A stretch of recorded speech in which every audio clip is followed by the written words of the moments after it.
Yeah, y'all know what time it is, boys and girls. Y'all see what it is. 7 p.m. Eastern, and we get it cracking. On time, always. That's one thing I'm big on, Wes. Punctuality, being on time. People expect you to be on live and direct at 7. Got to have your ass on live and direct at 7. So I appreciate you for staying true to the time schedule. You know what I mean?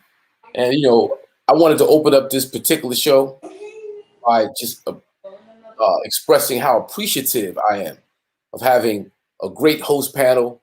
My boy Wes, Spliffy, KG, 3 old friends of mine who I grew up with, as a youngster, teenager, and with Clifton, KG, as adolescents.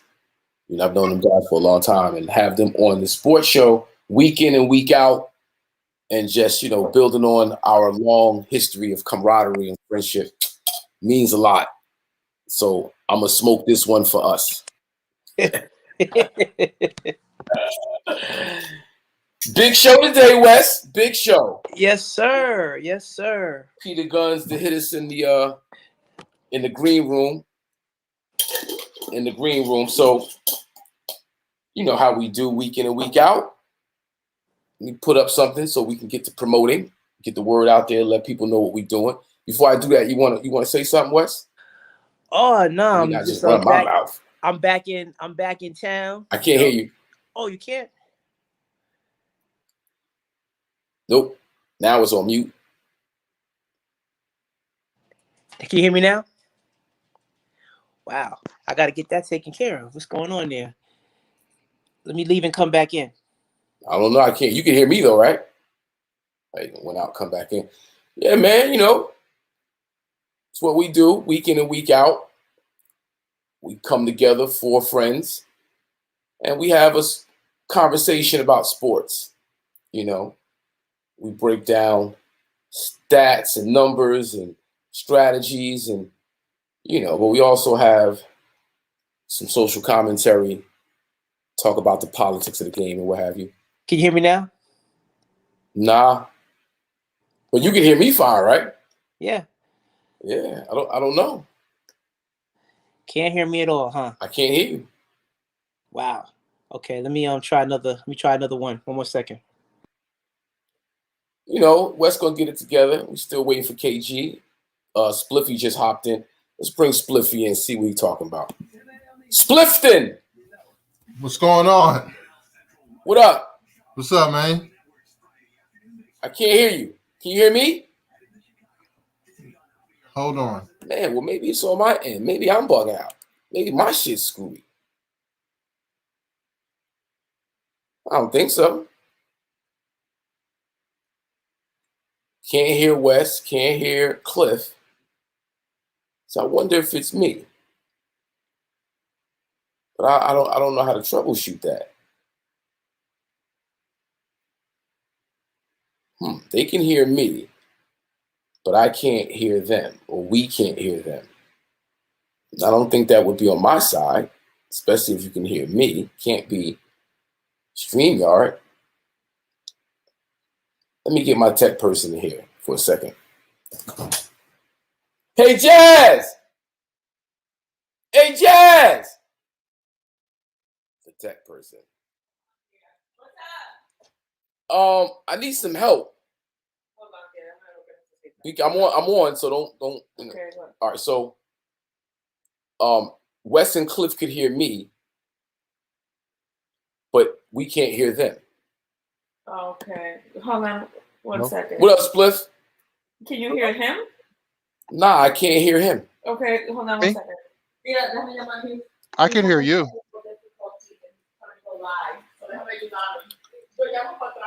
Oh, we're gonna get it together. Ha, can you hear me? Let's do this for a moment. No?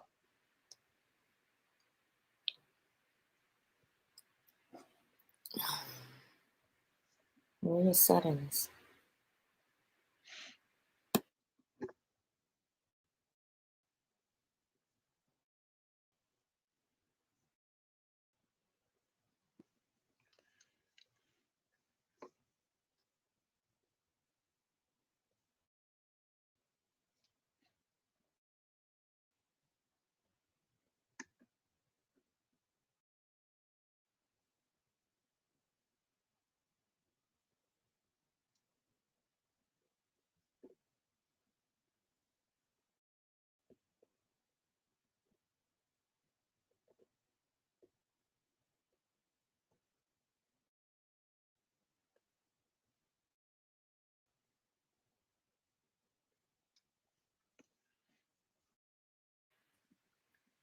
You have to say it again. Cliff, say something. I can hear you. Yeah. Can you hear me? We go. There we go. You hear me now? Yep. Yeah, I can hear you. I can hear you fine. Okay, good. All right, no. What up, Kay? I was able to hear you. What up? What up, guys? What's going on? Sorry, what up, bro. Kay? Yeah. I was having some technical difficulties on my end, Kay. So we're starting a couple minutes late, but it's all good. Wes backed out. He thinks it was him, but it was actually me. So let me bring Wes in. What up, Wes? We're good now? Yeah, now we good. That was actually my end. Okay. Something I had to fix on my side. Okay. So yo, okay, but give us the panorama. There we go, okay. Appreciate it. So this is what we're gonna do, gentlemen. We're gonna back out, and I'm gonna share this stream on Facebook so we can get an audience. Peter Guns' managers hit me right now. He said Pete's logging in, so we should see him in a few. But in the meantime, let me just put something up, and we can get to promoting. Okay. what's up, fellas? What up, Wes? What's going on? Chilling.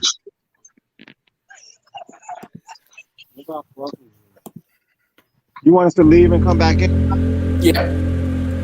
Yeah.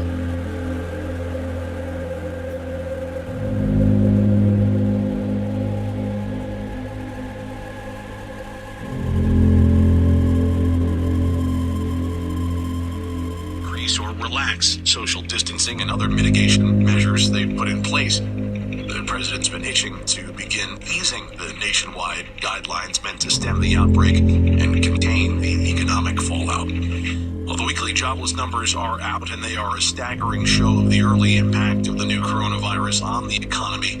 Around 3.3 million people filed for unemployment in the past week, far exceeding the previous record from 1982. This goes out that I will use my right for the right all my to be smoke, me. my I dabbles, believe that I'll choose my this fight vapors. for the right to be free. Set up that I believe I'll treat tonight like it's 420. Madism in effect, hip-hop changed the game. Everybody smoke good, my grower changed the strain. I used to smoke for the thrill, now I do it for the pain. I stay pushing weight, I do it for the gains. It's like a revolution, Prince with purple rain.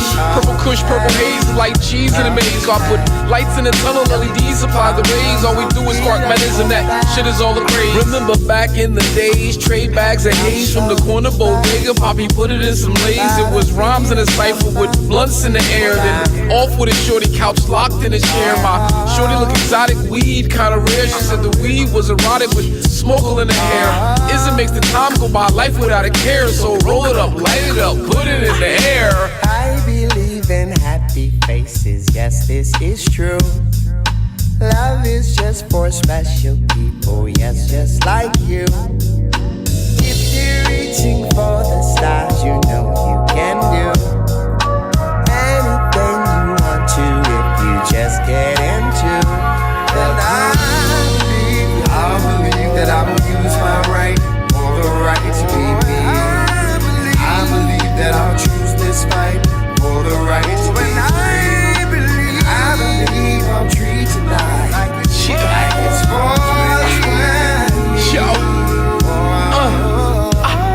I get Reddit and Redman when it's time to Johnny Blaze. I get pounds from Sugar Hill, I get dimes from Sugar Rays. I keep the aromatic, it's a passion, not a habit. Hakim go with green, it's like carrots go with rabbits. It's so automatic how the weed gets lit. Duplicate the seed, clones get clipped.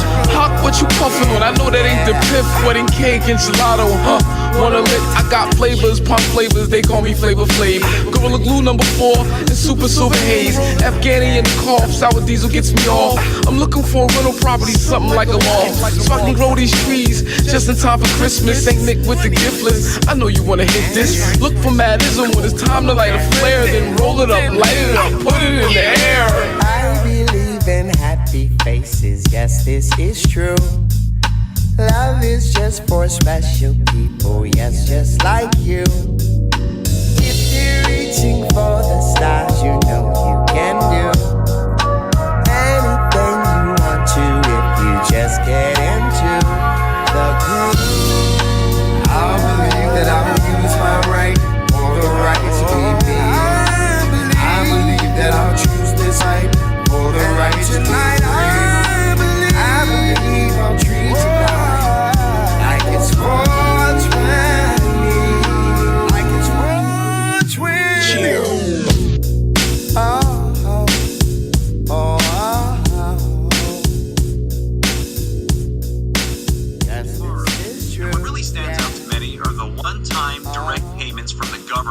Trump administration says they hope to start rolling them out in 3 weeks. The payments are based on your latest tax filing. Individuals who earn $75,000 or less will get $1,200.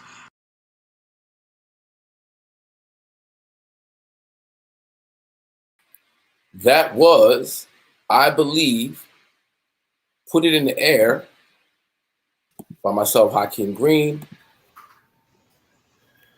featuring the homie Carl Thomas. Yeah, that's how we doing it. Yeah, man. So we got it together. Took me a second. I had some issues going on my end, but thanks to the wife, my better half, she came and cleaned me up and had me out there looking raggedy and shit. You know what I mean? Yeah, do it. When it's calling relief. Relief. Yeah, basically. Mariano had to come in, do his thing. Yeah. Well, do her thing. Yeah. Exactly. Yeah. Yeah, man. Yeah. So, waiting on Kay to come back in and waiting on Peter Guns to enter into the studio. I know he's trying to get in because I'm talking to his manager on the phone. Big shout out to Alizé Jones. That's right. And very big shout out to Alizé Jones, because Alizé early this year opened up, if not the only, one of the few Black-owned bodegas in New York City. Okay, big up. Yes, you got to big him up. We got to big him up on that. Like, that was my longtime friend. He used to work for Front Page Management with KRS-One. That's how we got to know one another. And throughout the years, Alizé has been a force in artist management, and his business acumen is kind of next level as well. So big shout out to him. And I see that we got the homie in the building, Peter Guns, got KG. So let me bring KG in first. Set up the panel, right? What up, K? Yo, what up?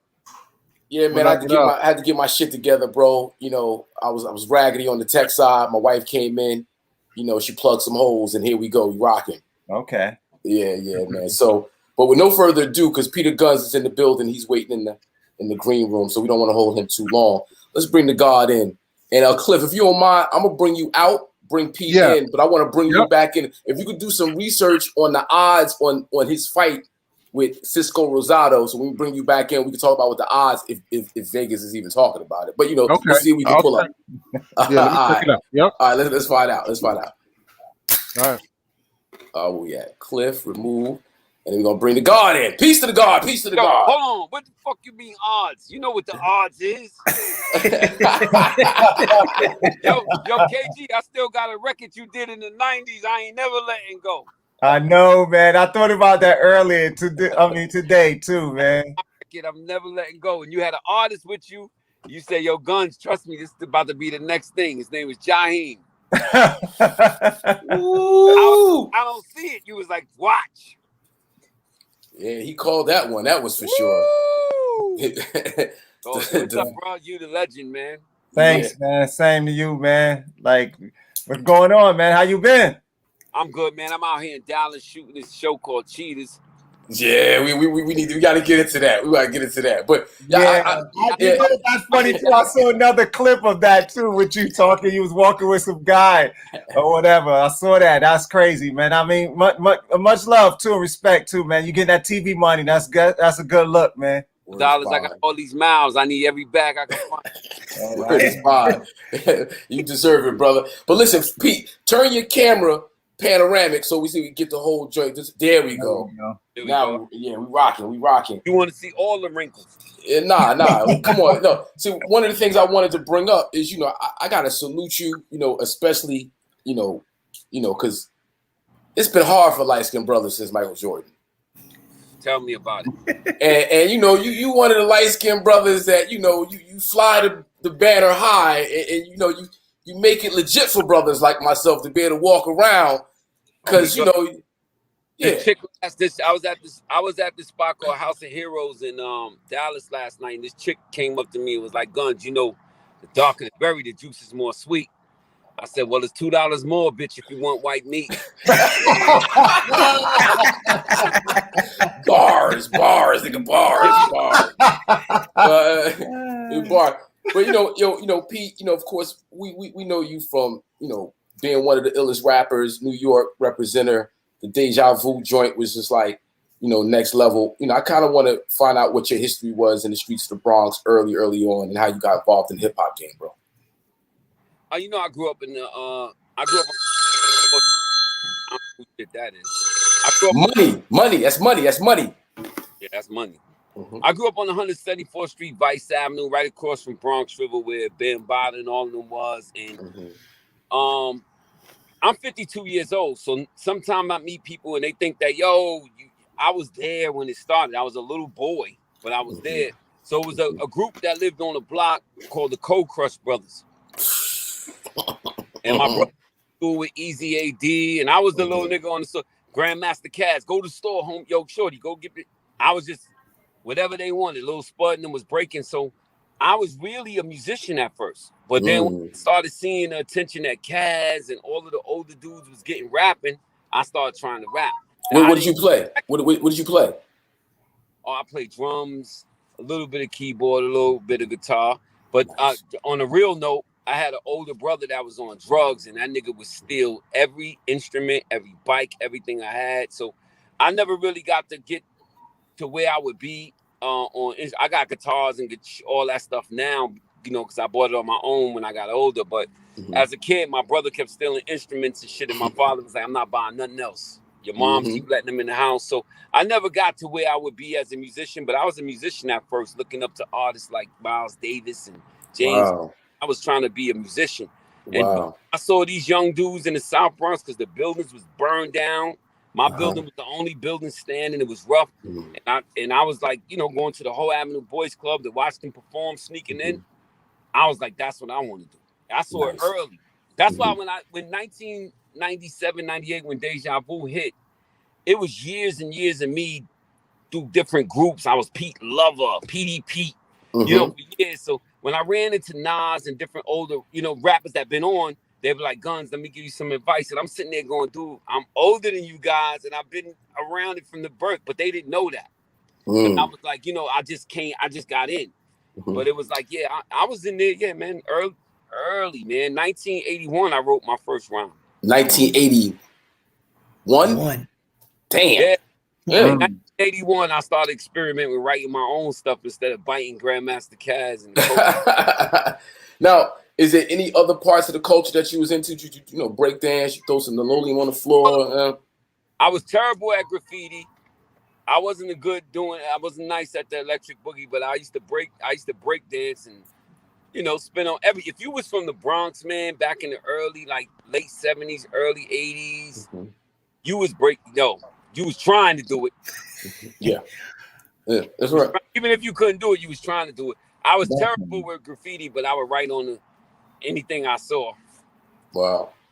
Now, you know, that brothers jump in because I will run. No, I'm just agreeing. I'm just listening. I'm agreeing because everything he's saying, you know, it hits home.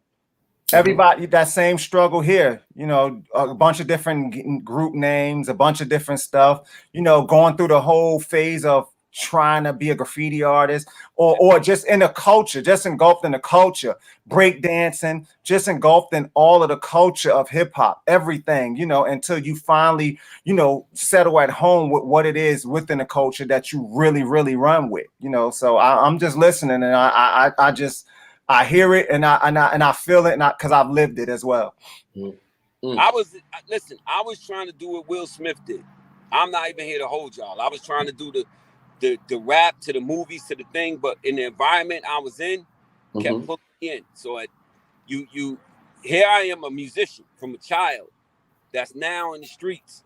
I didn't live the glorified life because I had older brothers on crack and all that shit. So when you got the rappers that rap the glorified the 80s for me was terrible. My mom's had it terrible. I had 3 brothers on drugs.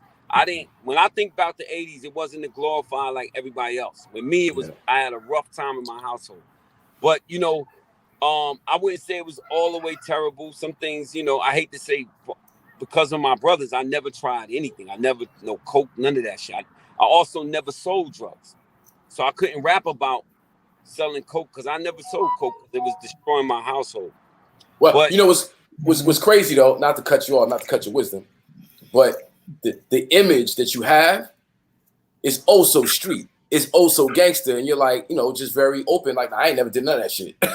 Like, No, like you don't rap about none of that shit, but still your presentation, you know. Because the thing is, all right, niggas that just talk about that shit, they don't do this shit anyway. If you really do your research on these niggas that be talking tough all the time, and you go back to their hood, you'll find out the niggas wasn't as tough as they say they was. Well, I was dancing and electric boogieing and rapping, but I had a baby at 17 years old. I had a son named Corey. I also went to jail for a fucking gun charge. But that's nothing to brag about. Also been shot at and fucking shot back. That's not important to me. What's important is I'm still here and I live positive and I'm a musician. I know I'm not that. That was just by circumstance that I got caught in those positions. So if I went out there and try to act like I'm the toughest guy because I bust my gun at somebody, they bust back at me, and I went to jail for gun charges, I'd be lying to you because that's not who I am. But these dudes think that glorifying that shit is nothing to glorify, you know. And I said that from the beginning. If you go back even in Uptown Baby, right? I say, Dex, God rest your soul, but when you're messing around with guns, ain't no time to fold. That was a dude that I had problems with, right?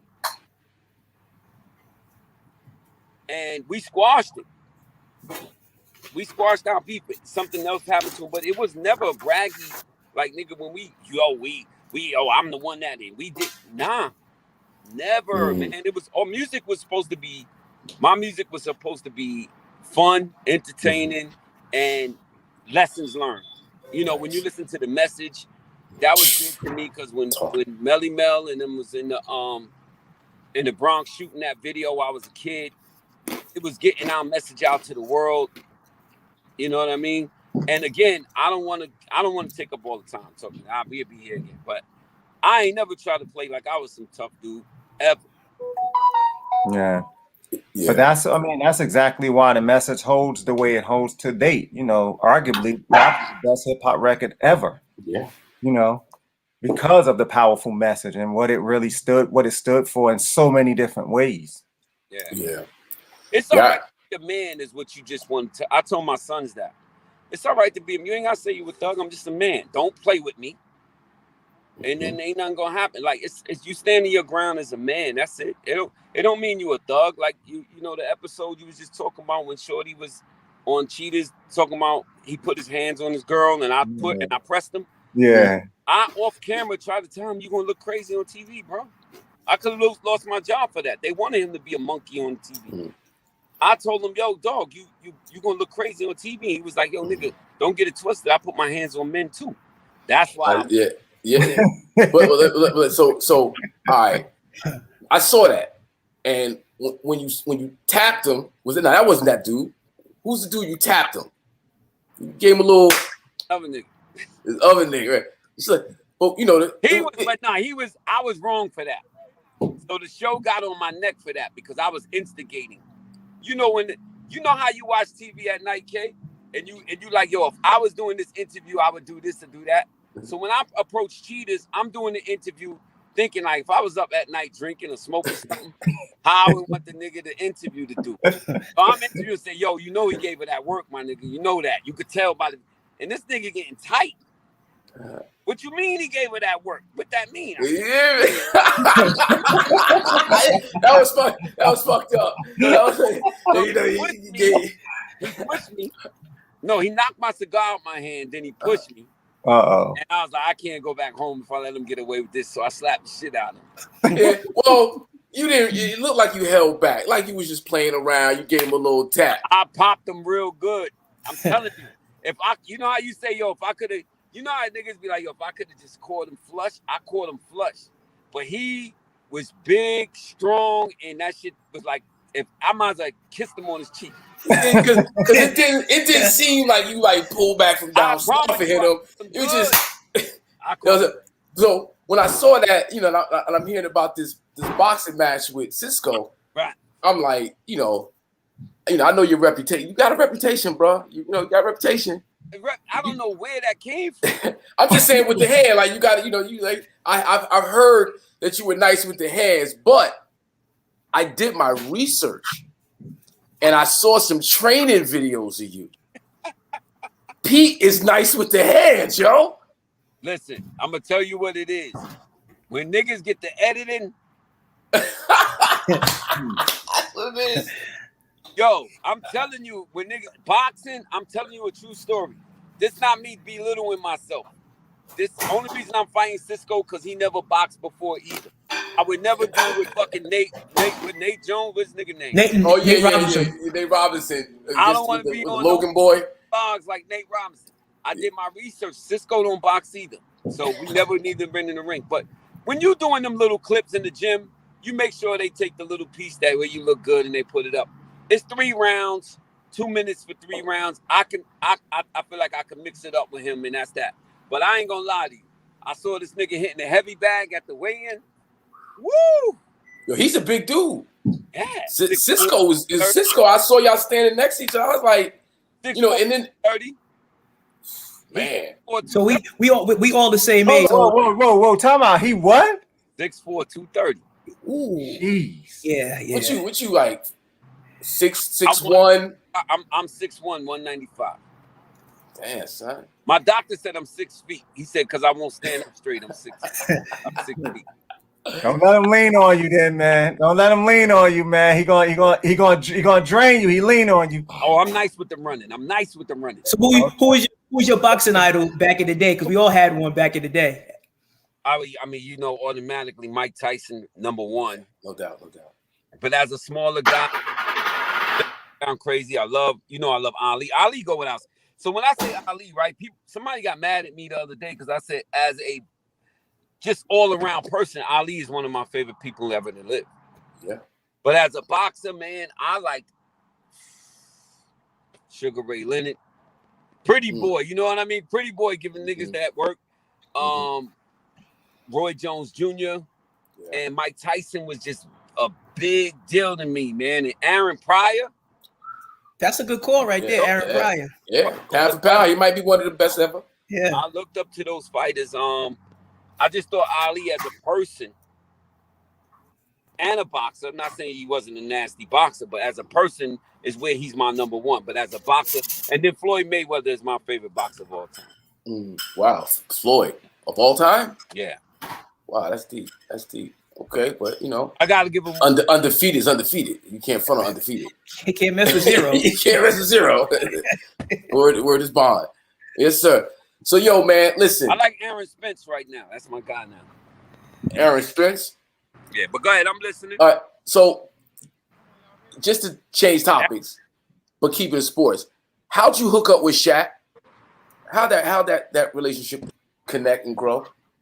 Shaq, Tariq, yo, this is a crazy story. I was on probation. This goes a little further back. Damn, KG, I'm sorry. I feel like I'm taking up all your time. I got a legend on there. I'm my head off. So, no. KG's is one of our hosts. So yeah, I know that, but I want to get some KG shit. Hey, well, take the mic, Pete. Interview K. Go ahead, rock out. But no, Tariq was dating my sister, right? I was in a group called Gun Runners. The Gun Runners was Wu-Tang. There was 8 of us. Okay.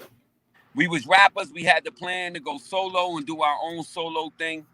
And we had the same thing that Wu-Tang was doing. We was doing that before they was doing it. We was trying to do that. But they came and mastered it. Not saying they took it from us. They just, that was the same page we was on. And my sister came to me and said, hey, my boyfriend want to get down with y'all. He rapped. And it was Tariq. And I was like, it's already 8 niggas. We don't need another nigga in the group. But one day he came by the crib and she was like, Peter, he spit. I was like, let me hear something. Nigga spit. And I realized this nigga rap better than everybody in my crew. So I was like, oh shit, hell yeah, get down. But he was also on the crew called Money Balls. So we get together.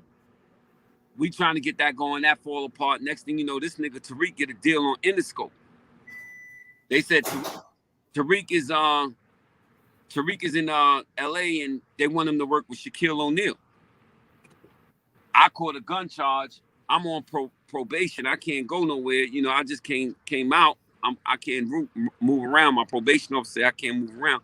But Tariq called and said, yo, my nigga, Shaq wants you to come out and work with him. And I called my PO. She said, you can't go. I like, fuck you.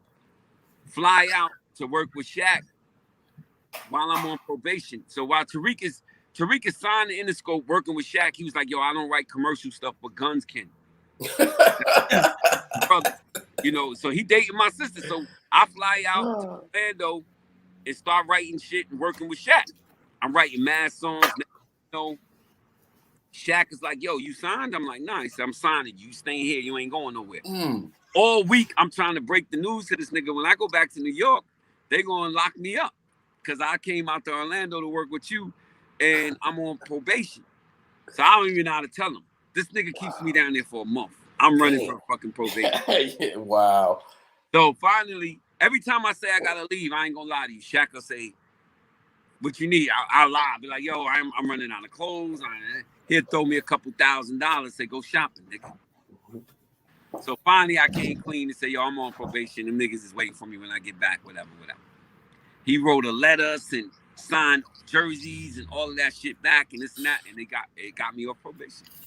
Wow. That's how I worked through it. That's how I met Shaq. Longer story short, you got some friends that get on and they got on and they good. This nigga Tariq immediately said, Shaq, you got to bring him out here, man. This nigga help you out.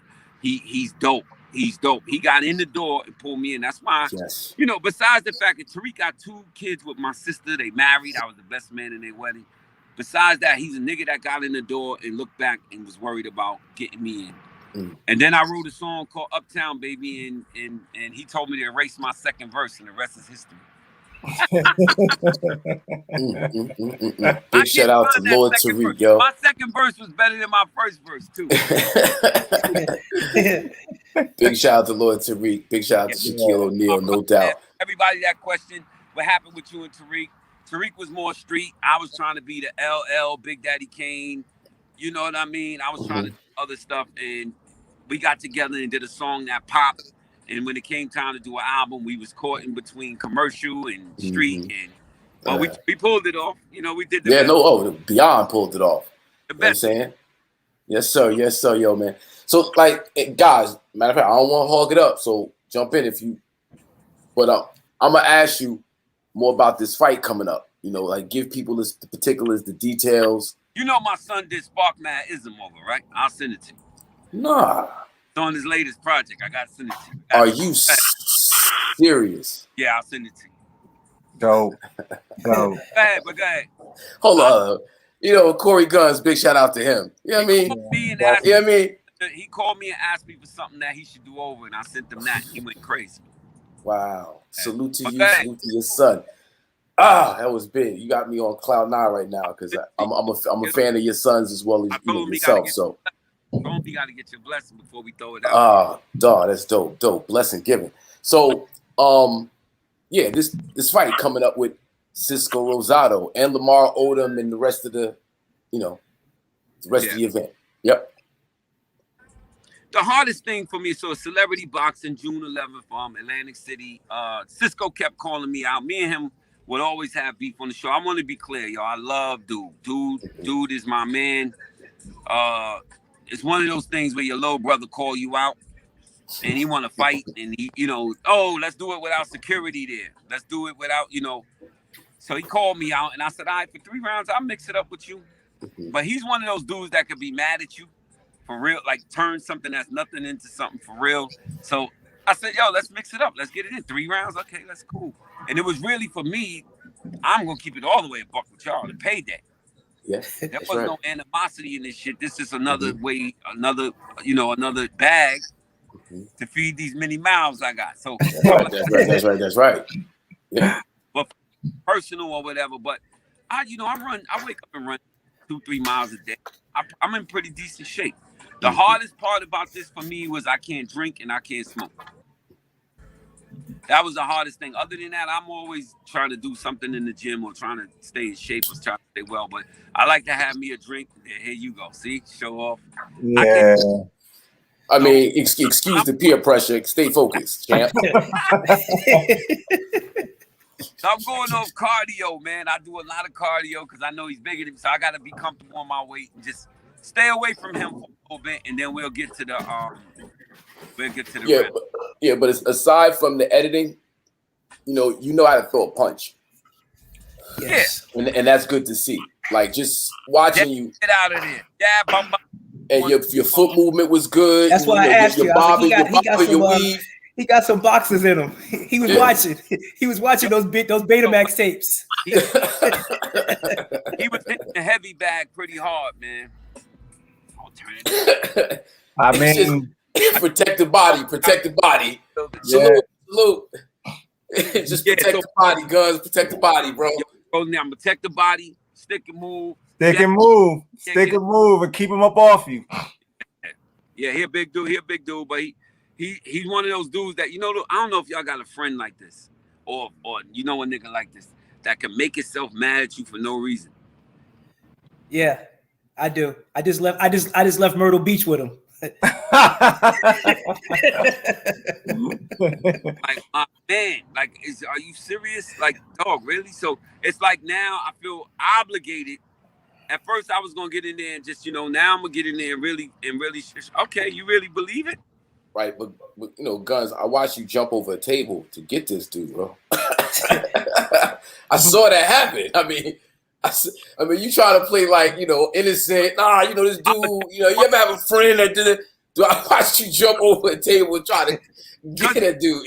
He was punking everybody on the show on Love and Hip Hop, like the producers, Rich, wow, pushing them around, mushing niggas. And I'm like, I wish you would, nigga. And then when he tried to front on me, like, yo, I got your money, come get it. I tried to. So people say, why you went over the table? Because it's security on one side, security on the other side. But they didn't expect me to go over the table. Yeah. But them niggas pulled my arm out the socket though. Security. Damn. When I jumped on the table, they grabbed me, fucked my shoulder up real bad. My shoulder still fucked up. Yeah, man, we get a stunt double for you next time. Sometimes I turn up I'm gonna keep it all the way a buck. Sometimes you get a little loud for the cameras, so that's the era we live in. People like clickbait and shit. So I said, all right, I'm gonna act extra. Since y'all want extra, I'll give you extra. All right, well, you're gonna have to give extra for 3 rounds. Yeah, 3 rounds. It's gonna be let me tell you something, man. I hate to say this because celebrity boxing might be mad. Me and Cisco fight is gonna be more entertaining than I think Aaron Carter and I agree. Lamar Odom. Because that's just totally opposite and totally it just don't make no sense. You almost know the outcome of that when you hear it on and loud. You know what I mean? Just ridiculous. Me and Cisco really gonna mix it up. Cause I know he's coming to try to throw a couple bombs at me, and I gotta stay out the way for a round or 2. And after that, he gonna get this work. just haymakers. Just get around them haymakers. Stick and move. Get around them haymakers. Stick and move. Jab. He gonna throw some haymakers at you. Yeah, man. Well, listen. Tell people where to drop that money at, though. So this is about the cha-ching. So let people know where to get the fight in the whole 9 yard. The fight is on pay-per-view on June 11th. Celebrity boxing pay-per-view. Go in there and check it out. It's at the Showboat. If you want to pull up, I know they sold the fight sold out in person only because of COVID, but they said they were going to loosen up, let go some more tickets because they're loosening up Jersey a little bit. But last I heard it was sold out. So yeah, if you at home, you want a little fight party and laugh at an old 52-year-old nigga trying to fight.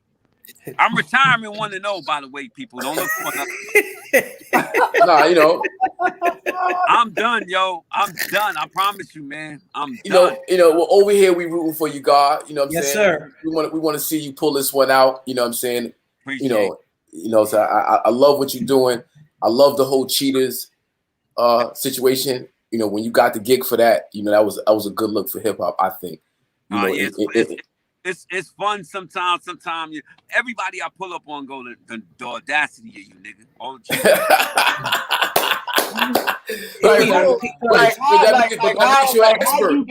out of anybody, how you gonna tell me about cheating? Yo, every other episode is that. I'm like, I'm like, Jesus Christ. Every episode, Peter, really? You, nigga? You? Let me ask you a question. Speaking of reality TV, I know you keep up with the NBA, right? Uh-huh. What'd you think about that Kwame Brown issue? Love it. I loved it. What'd you like about it? But I also, you know, I'm cool with Charlamagne. You know what I mean? I'm cool with Charlamagne, but I still like the fact that, you know, I just hope that everybody could come together at some point, him and Matt Barnes. I know at this point he want to throw hands. Matter of fact, Kwame, man, all light-skinned niggas ain't. I love you, Kwame Brown, but you be on his light. Come on, man. Niggas. That's what I'm saying. I love Kwame Brown. I love the fact that he's speaking his piece. But stop dissing light skin. Stop dissing light skin niggas, man. Huh? I love Kwame Brown. You can't tell me nothing. So, but and the people he's calling out needed to be called out, man. Stephen A. Smith. I met Stephen A. Smith on several occasions, twice with Shaq, and he still was he wasn't cool. Damn. And this dude ain't lying, man. So some of the people he calling out need to be called out. They need to come back down to fucking earth. You know what I mean? Now, I thought Charlamagne was wrong for calling out his family like he did, but he apologized for that, and that was the right thing to do. You don't get on there and just start blasting nigga about family. He don't even know. Yeah. You know what I mean? My father got outside kids. Niggas would be like, yo, I heard you. Yeah, you know, we really didn't grow up together like that. I really know. You know, people do that. I do. I know all my brothers and sisters, we cool, but my father got shit going on out there, and somebody going blast me about somebody that I really didn't know like that, or some of my father's past that really don't have nothing to do with me. So I thought that was, but I also like the Charlamagne came back and did the apology, but dude was like, that ain't good enough. I like Kwame, and that's what I like about today. The only thing I like about today is that you don't gotta go be on somebody's fucking radio. You don't gotta go through them to tell you a record. And KG, you could attest to this. You niggas will tell you your shit ain't hot because they got paid to play other shit or whatever it might be. You don't gotta go to a nigga now. You could just fucking turn on your phone and start a YouTube page and be like, listen, let me tell y'all motherfuckers something. Let me tell you my mama's cooking. Let me sprinkle a little mama's cooking on you niggas. Basically. Yeah. And you know what the easy way out is to call a nigga crazy, man. I went through that shit and I'm gonna let y'all go after this. When I did Love and Hip Hop, I couldn't put a song out. I couldn't do nothing. Everybody was just like, this nigga's the worst. He's disgusting. Yo, you see Peter, he's niggas. You know, I was lucky. Like people like Nas got on stage and was like, I don't fuck what y'all say about that. That's my man.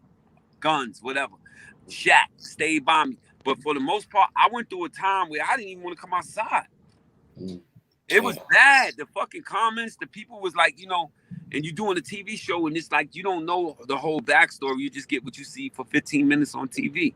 So when a nigga got an outlet to go let his story be told, fuck y'all. And come on, man. I love what Kwame Brown is doing. It'll make think twice before they keep talking shit about it. Mm-hmm. Yeah, absolutely. I like what he's doing, but like you said in the beginning, I hope that at some point all the people could come together, you know, because conflict resolution is something that's needed in our community. And right now, that being the big example, like they need to at some point get over, because it's all bullshit and petty at the end of the day. They will. I mean, I'm honestly speaking, man, this shit ain't go. You can't do nothing over. I hate when niggas be talking crazy. Can't do nothing no more. There's cameras everywhere. You going to jail. It's over. So when niggas talk tough like that, I'm like, nigga, what you gonna do? Really? They'll get together and figure it out. But some of these niggas need to know you can't just sit on there and say what the fuck you want about somebody. That's and right. There used to be a time a nigga could do something and you don't have no mic to respond. Yep. I didn't need more. Not no more. Look where I'm sitting with you guys. This is dope. That's right. Yo, and just to let you know, we got IZM Sports, IZM TV. You got a home at IZM. Whenever you got something going on, you want to shout it out, you want to come on and just build. It's always open door policy with you, my brother. Appreciate you, man. And the fact that you got the Yankee fitted on, as does KG, I think is super duper awesome.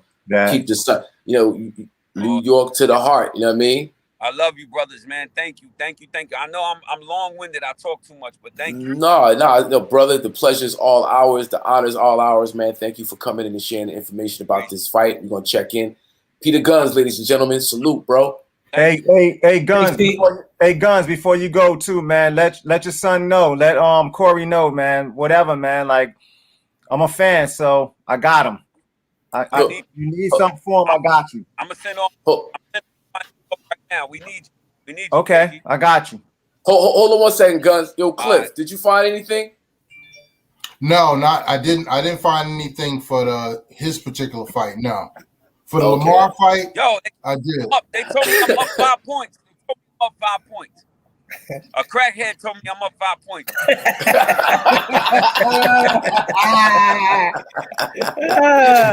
Yo, man, we love you, Pete. Yo, do your thing, man. Be safe in that ring, bro. Love, man. Appreciate y'all. All right, Pete. Peace, man. That was dope.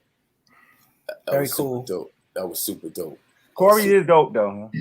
Yeah, Corey's lyrically just he's a beast. He's a beast. Yeah, definitely. Yeah, man. So I don't know where Cliff went, but so yeah, it's a lot happening last week. You know, Wes was out on the golf course last Thursday. Yes, and I saw all the golf courses. Yeah, I saw them all. You saw them all, huh? You don't walk all over. You don't walk all over through everywhere, right? Let me tell you, on Sunday, trying to find that lost ball. Nah, I found my ball. That made it more miserable. I kept finding my ball. I was like, why don't you just get out of Dodge, right? I kept finding it in somebody's backyard, right? But the funny part is, so Sunday, right? We got 3 flights. We had the Eagle, the Osprey, and the Hawk flight. So the Hawk flight is flight 3, the Eagle flight is flight 1, and the Osprey flight is flight 2. So they were about 12 cats in the Hawk. About 8 cats in the 12. Yeah, it was like 8 in the first flight, 12 in the last flight, and everybody else was in the second flight. So if we get to Sunday, so I'm thinking I'm hitting the ball good on Sunday, and I'm like, I'm gonna be in this last flight. I'm about to get some money today because I'm feeling all right. And I'm in the last flight. I got nothing to lose. They put me in the second flight anyway. They said based on my scores in the past that I had to be in the second flight because they didn't want me. They thought I was out there trying to shave, and so I finished second to last in the last flight. Yeah, so it was in the last flight. No, in the first flight. I'm in the second flight. Okay. Flight. Yeah, I'm about to say no, not the last flight. No, not. It wasn't that terrible. You was almost Mr. Irrelevant, man. No. But the fact that they put me in the second flight, I thought I played myself into the third flight. They were like, "No, brother, you're gonna take this. You're gonna take this like a man up in here." Wow. So, and Stan Verrett won the tournament. Really? Yeah, he was in the first. He was in the first flight, and he shot. I think he shot 81 or 82 on Sunday. Yeah. Big shout out to him. Yeah, big shout out to Stan. I didn't realize when he was telling me that we ran into him down in South Carolina or whatever at radio. That's dope. Yeah. So that was cool. And then we're gonna try to get him back for him so he can tell more of his story at a later date. So he's kind of open to that now since we had him on last week. He saw UKG, so he was all excited. Yeah, that's what Forrest Gump does. The connection of that, and running into him like you said back in the day, man. And then just like the connection of everything now. Because I'm a fan. I mean, I know him. I don't even remember like when I kind of vaguely remember the station and the area, like all that, but I don't totally remember him from there. Yeah. But I'm a fan. I totally know him from Sports Center. Yeah. He went to Howard with 3 of the other brothers that I had on the phone last week, and then a bunch of Morris Brown cats in the group as well, and then had a bunch of California guys, and Stan knew them from being in California because that's where pretty much he is. So, and then you got us. So it's like, it's just one big family now. We done been together for, the tournament started about 8 to 10 years ago, and I've been going. It's my 5th or 6th year going. So, it's like a big group now. Nice. And he had us on Sports Center a couple of years ago, so that was cool. Okay. Yeah. What's the highest or your best finish out of all of the times you've done it? My best finish for the 4 rounds was a 93, and I came in second in the second flight.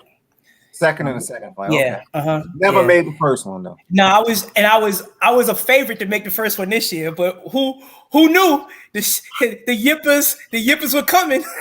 I was tin cupping all day, man. I could have used one club all day, and I'd have been good. Cliff sitting there like, stop hating, man. Just bring him up there and I'm saying, listen, IZM Sports got to be on location next year. We all, got to be on location. We got to force him right here. Yeah, you do. And that's the first round. We gotta force him right here. Look at three and a half some. 2 or 3/4 some. Cliffy got this.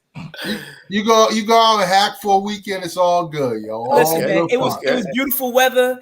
I got to see my people for 4 days. But with Peter Gunz said about that dude that just get mad at you for no reason.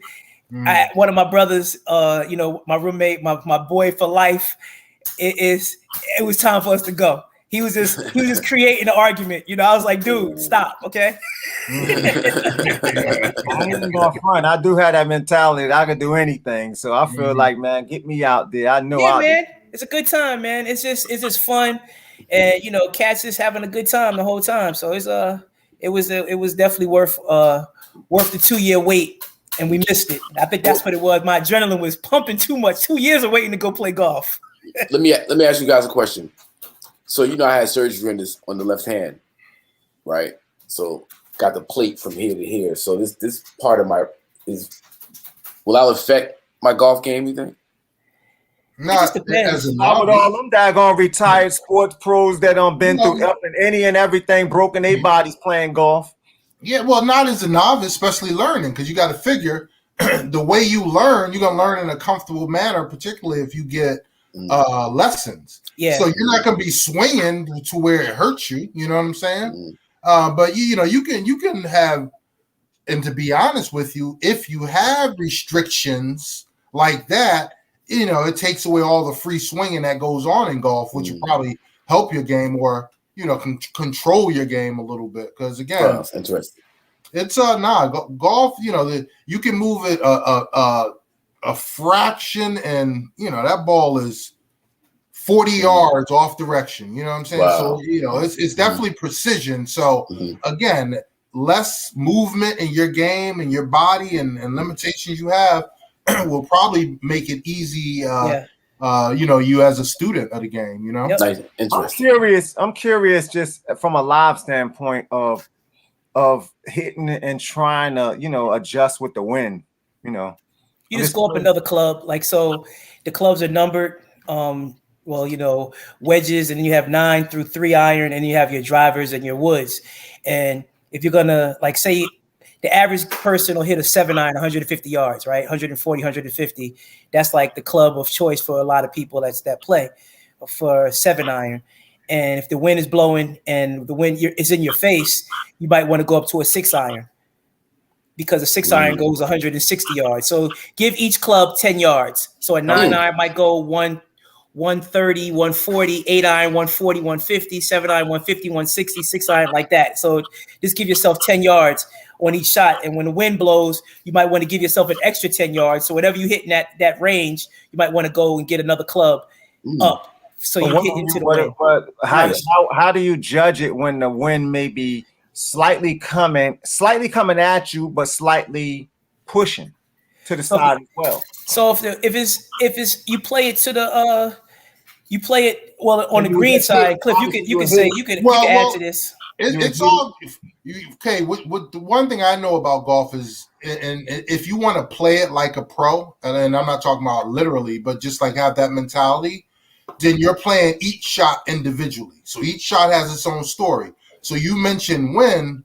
Well, you got to figure what you're trying to do. Like, are you trying to get far? So you're going to hit a low driving shot. So you're going to cut the wind, or are you trying to, go on the green and flop it on? So you may go high. So it all depends on what you're trying to do with the shot. But like Wes said, yeah, you basically going to use more club on a windy day. And obviously, you're going to decide on, with grass, and you just throw it up, and whichever way is blowing, you know which way the wind is blowing and how fast it's blowing, and then that's how you can sort of shape your shot or create the shot you want to hit in your mind just based on those circumstances. Right. Because I mean, once again, I'm a video game golfer, so I look at like the way I play it on there. I look at it like if the wind is blowing to the left, then I'm going to go slightly to the right to blow it back. So exactly. I mean, that's your normal mentality. But again, it depends on where you're playing. In real life, there's swirling winds, there's gusts. It's a lot of that's what makes golf fun, though. And again, it's a perfectionist sport. So any one shot, it could be the best shot of your life or a shot that any pro could hit, which makes it. But the pros do it because they can consistently do it shot after shot after shot, knowing exactly what they're doing with it. Novices like us, we just want to get it to a certain area, but they know exactly what they're doing and how they want that shot to do it. That's the thing. When you hear a golfer say shaping the shots, that's what they mean. Not only hitting it in a certain spot, but you want to hit in a certain type of trajectory or whatever, just so it does what you want it to do, whether it's kick back or flop or whatever. So it could be like you said with the wind going in your back and then moving towards in this case going towards the left, which is water, right? So you got the green, you got bunkers surrounding the green, and you got the wind.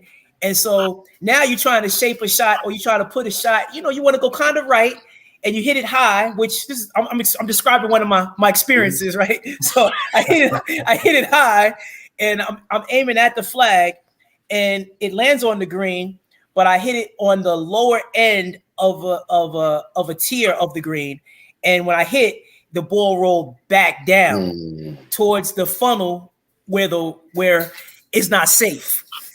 So now you have a long putt and have to go uphill, up a ridge, and it just becomes a different type of hole. Like Cliff said, every hole, every ball, every shot has a new story. So you don't know what it's going to be.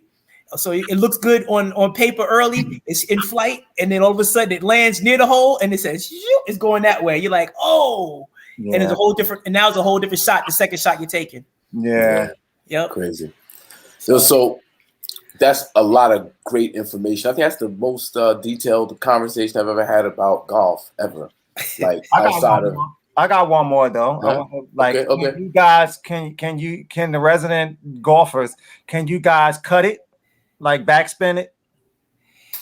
It depends on how open the club face is. Like, no, I'm asking you, can you do it? I don't do it purposely. I've done it, but I didn't plan on doing it. I'm saying purposely.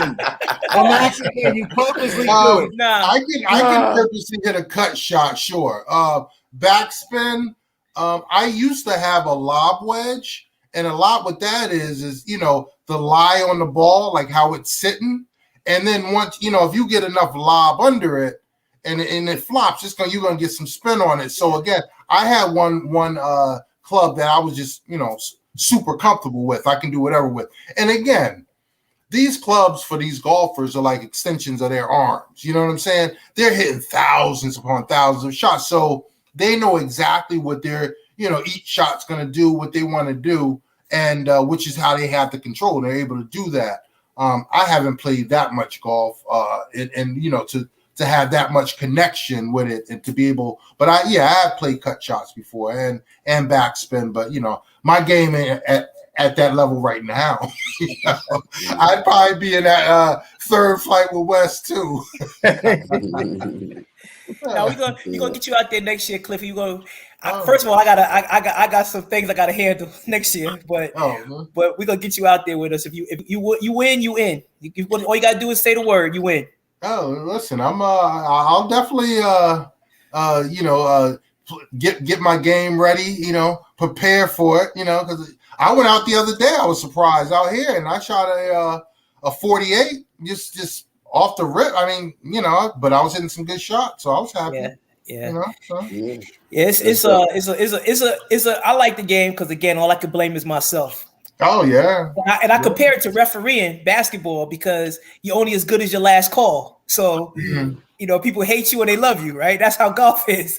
You love it or you hate it, but you love it all the time because on that 18th hole, you always gonna hit something real sweet and like, oh, I got it now, I'm back. And that's just it. Like when you're to a level where, and this is a real early level. Yeah. Although you're not really mastering anything, but when you're to a level where you know how to hit the ball and exactly, you know, the yardages and everything and what it should do, you just can't do it. You know what I'm saying?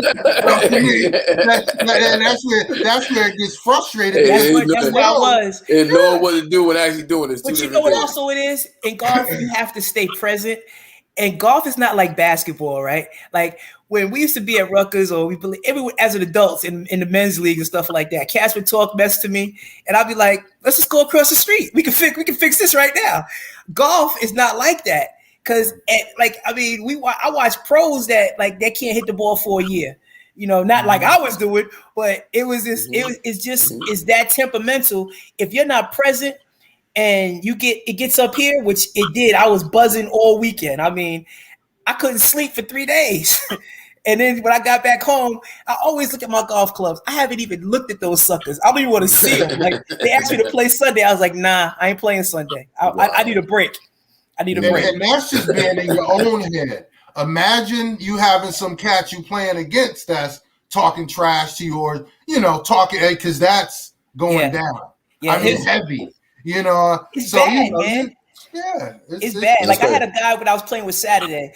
I love this dude, man. He quiet, and we call him. He got the best nickname of all the brothers out there. His name is Scott, but we call him Robot, and we call him Robot because he get over the ball, bang straight, drive to his ball, bang straight, 2-putt, get out of dodge. Just like he's like a robot. And I was riding with him.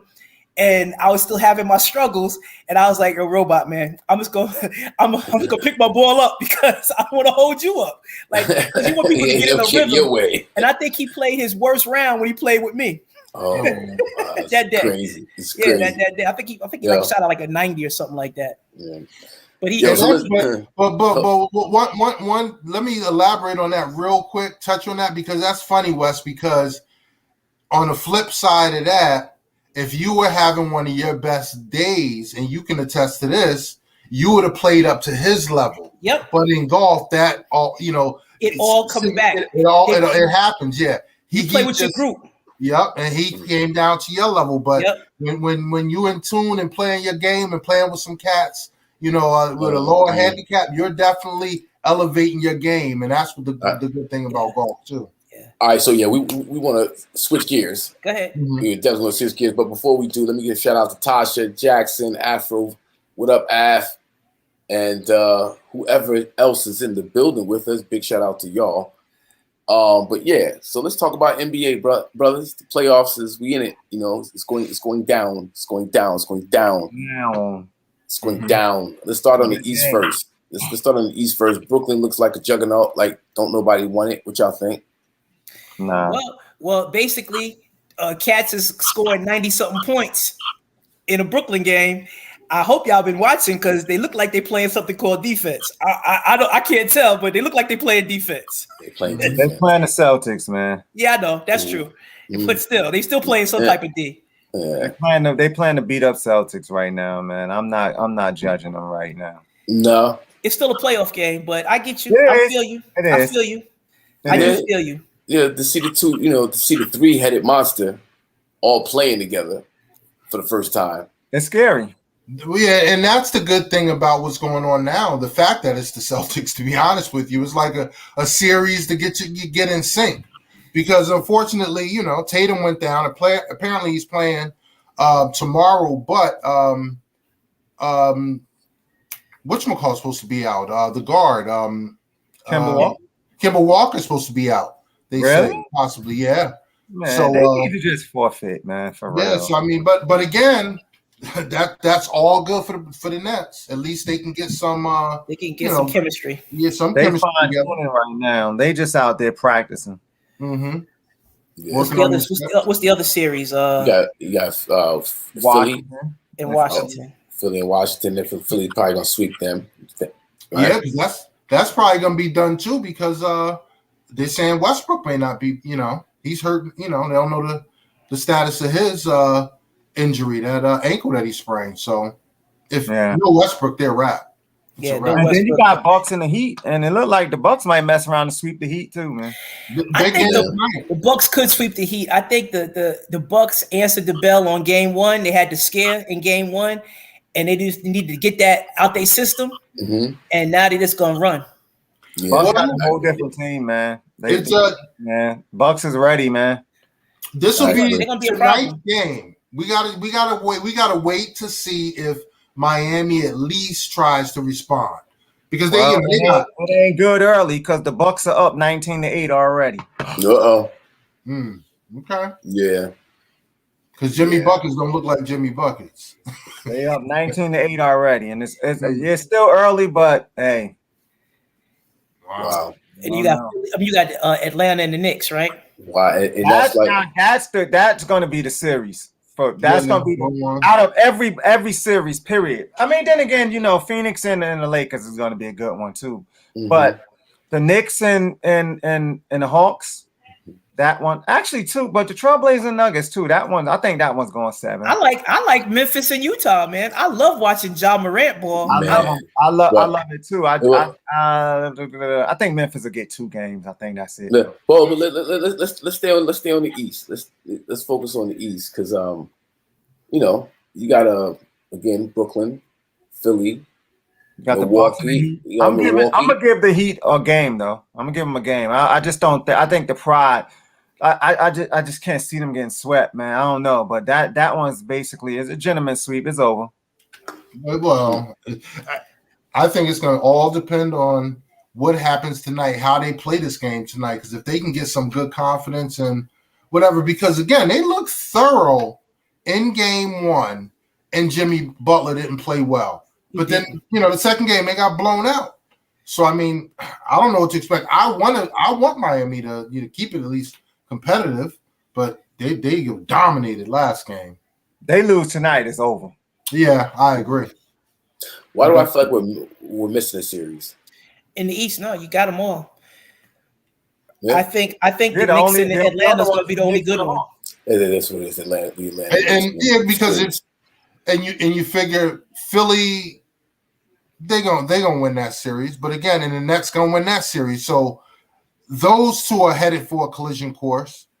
That Knicks and Atlanta series, again, that's probably a game, 7-game series. That's a 7-game series.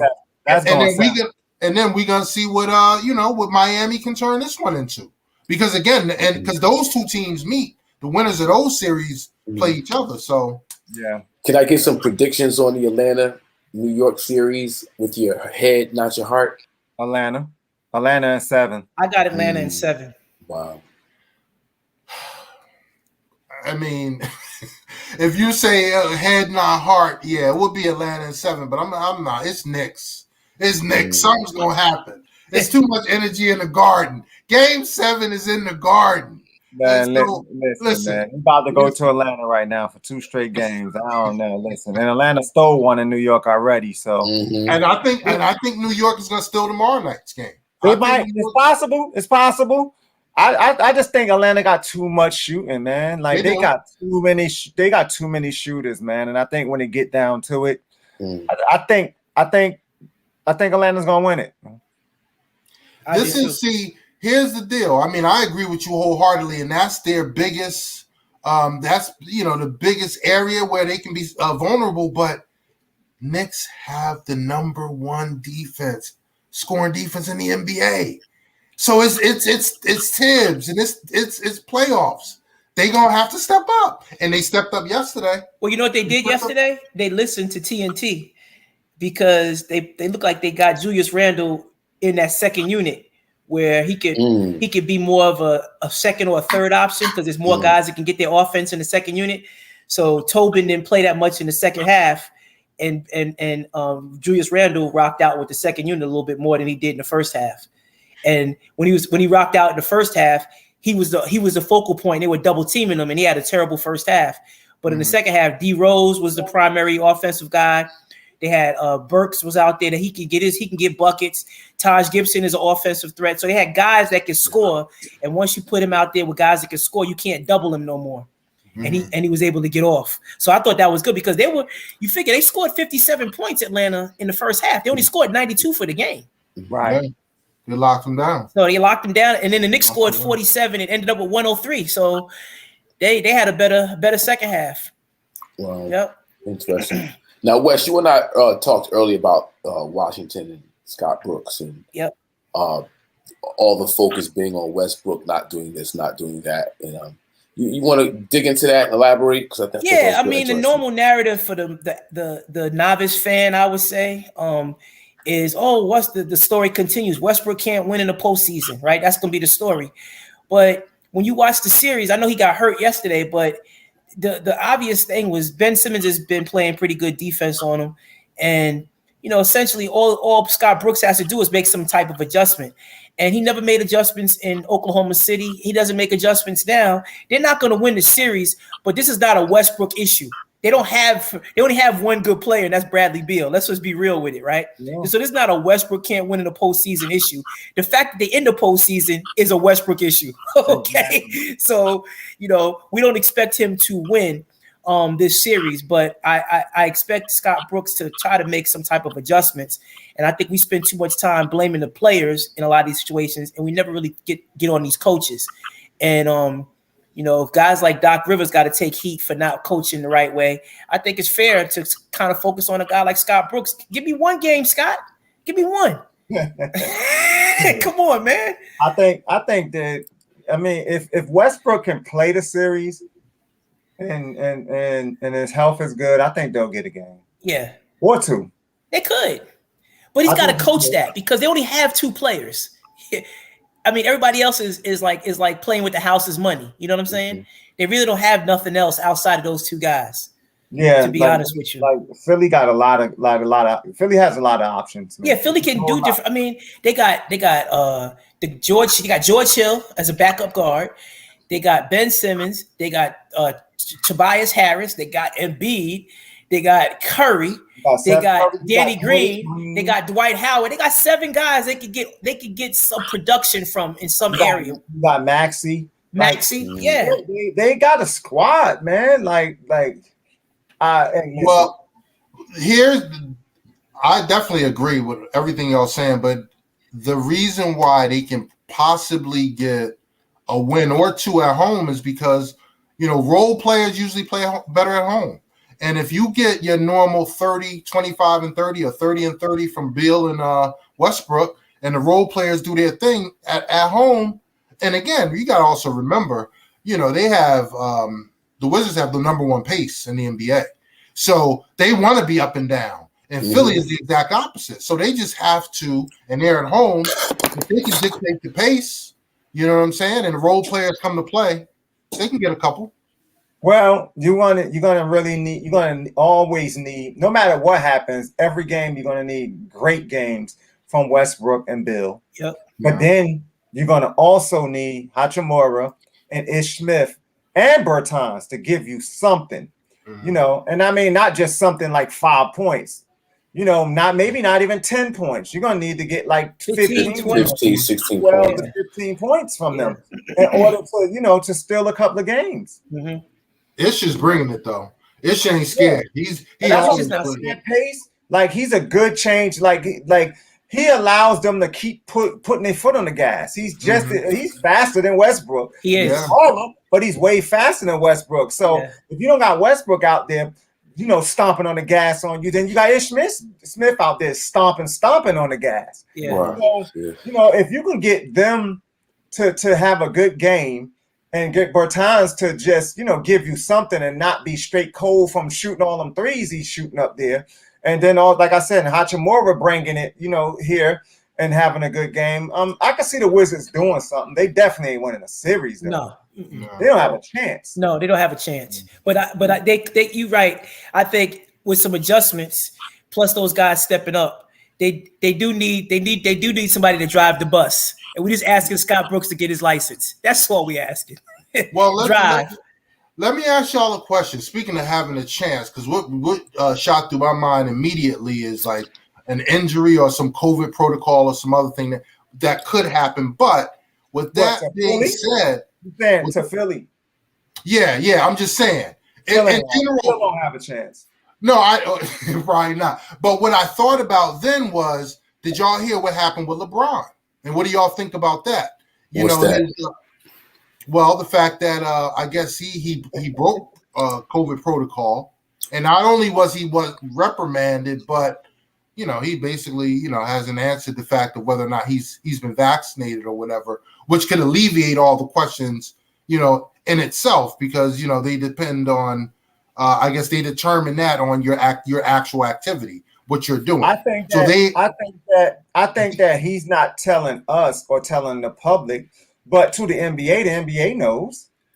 Yeah, and that's why I think they're going about the way they're going about it, because he's told the NBA knows exactly what his status is.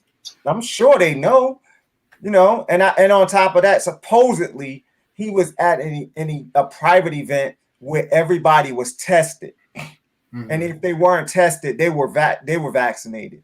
Supposedly, that they saying that's the difference between him and the Porzingis issue. Yeah, and he's the bag. So let's not lose sight of the fact. That's what I'm saying. Supposedly, and on top of that, he's the one selling tickets. Take LeBron out of the playoffs right now after you done dealt with COVID issues and all this, losing ratings and all this stuff. You gonna take him out? Like, come on, man. His name is not Daniel House. Okay, exactly. It's not happening. Yeah. So all right, so let's talk about that Utah Memphis series and the wonderful Ja Morant, how he's just killing. Man. That's an interesting one, though. That's an interesting one. I think Utah will win it. Utah's gonna win it. Yeah. Once again, a lot too much shooting, but man, Memphis gonna push them, man. Memphis gonna push them. I see that.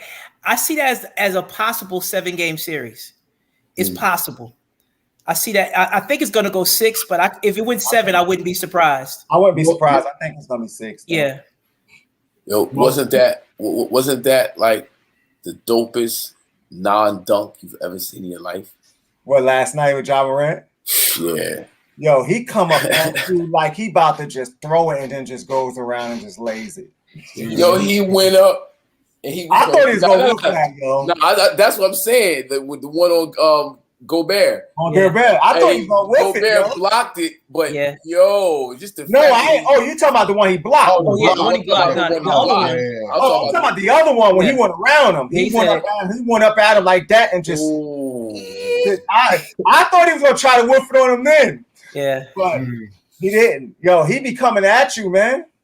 Yeah, yo, that's he's crazy. The league is in a good position between him and Zion. The league is in a good position. Oh yeah, and Melo. There's a lot of them. I mean, Devin Booker. There's a lot of them, man. Like these guys, man, they're good, man.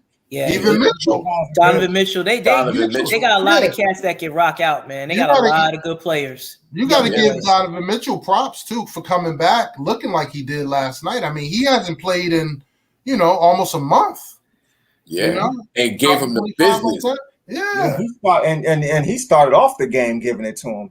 And yapping plays and all types of craziness out there. And yapping at jokers the whole 9 yards. Y'all don't want none. Yeah, yeah, that was dope.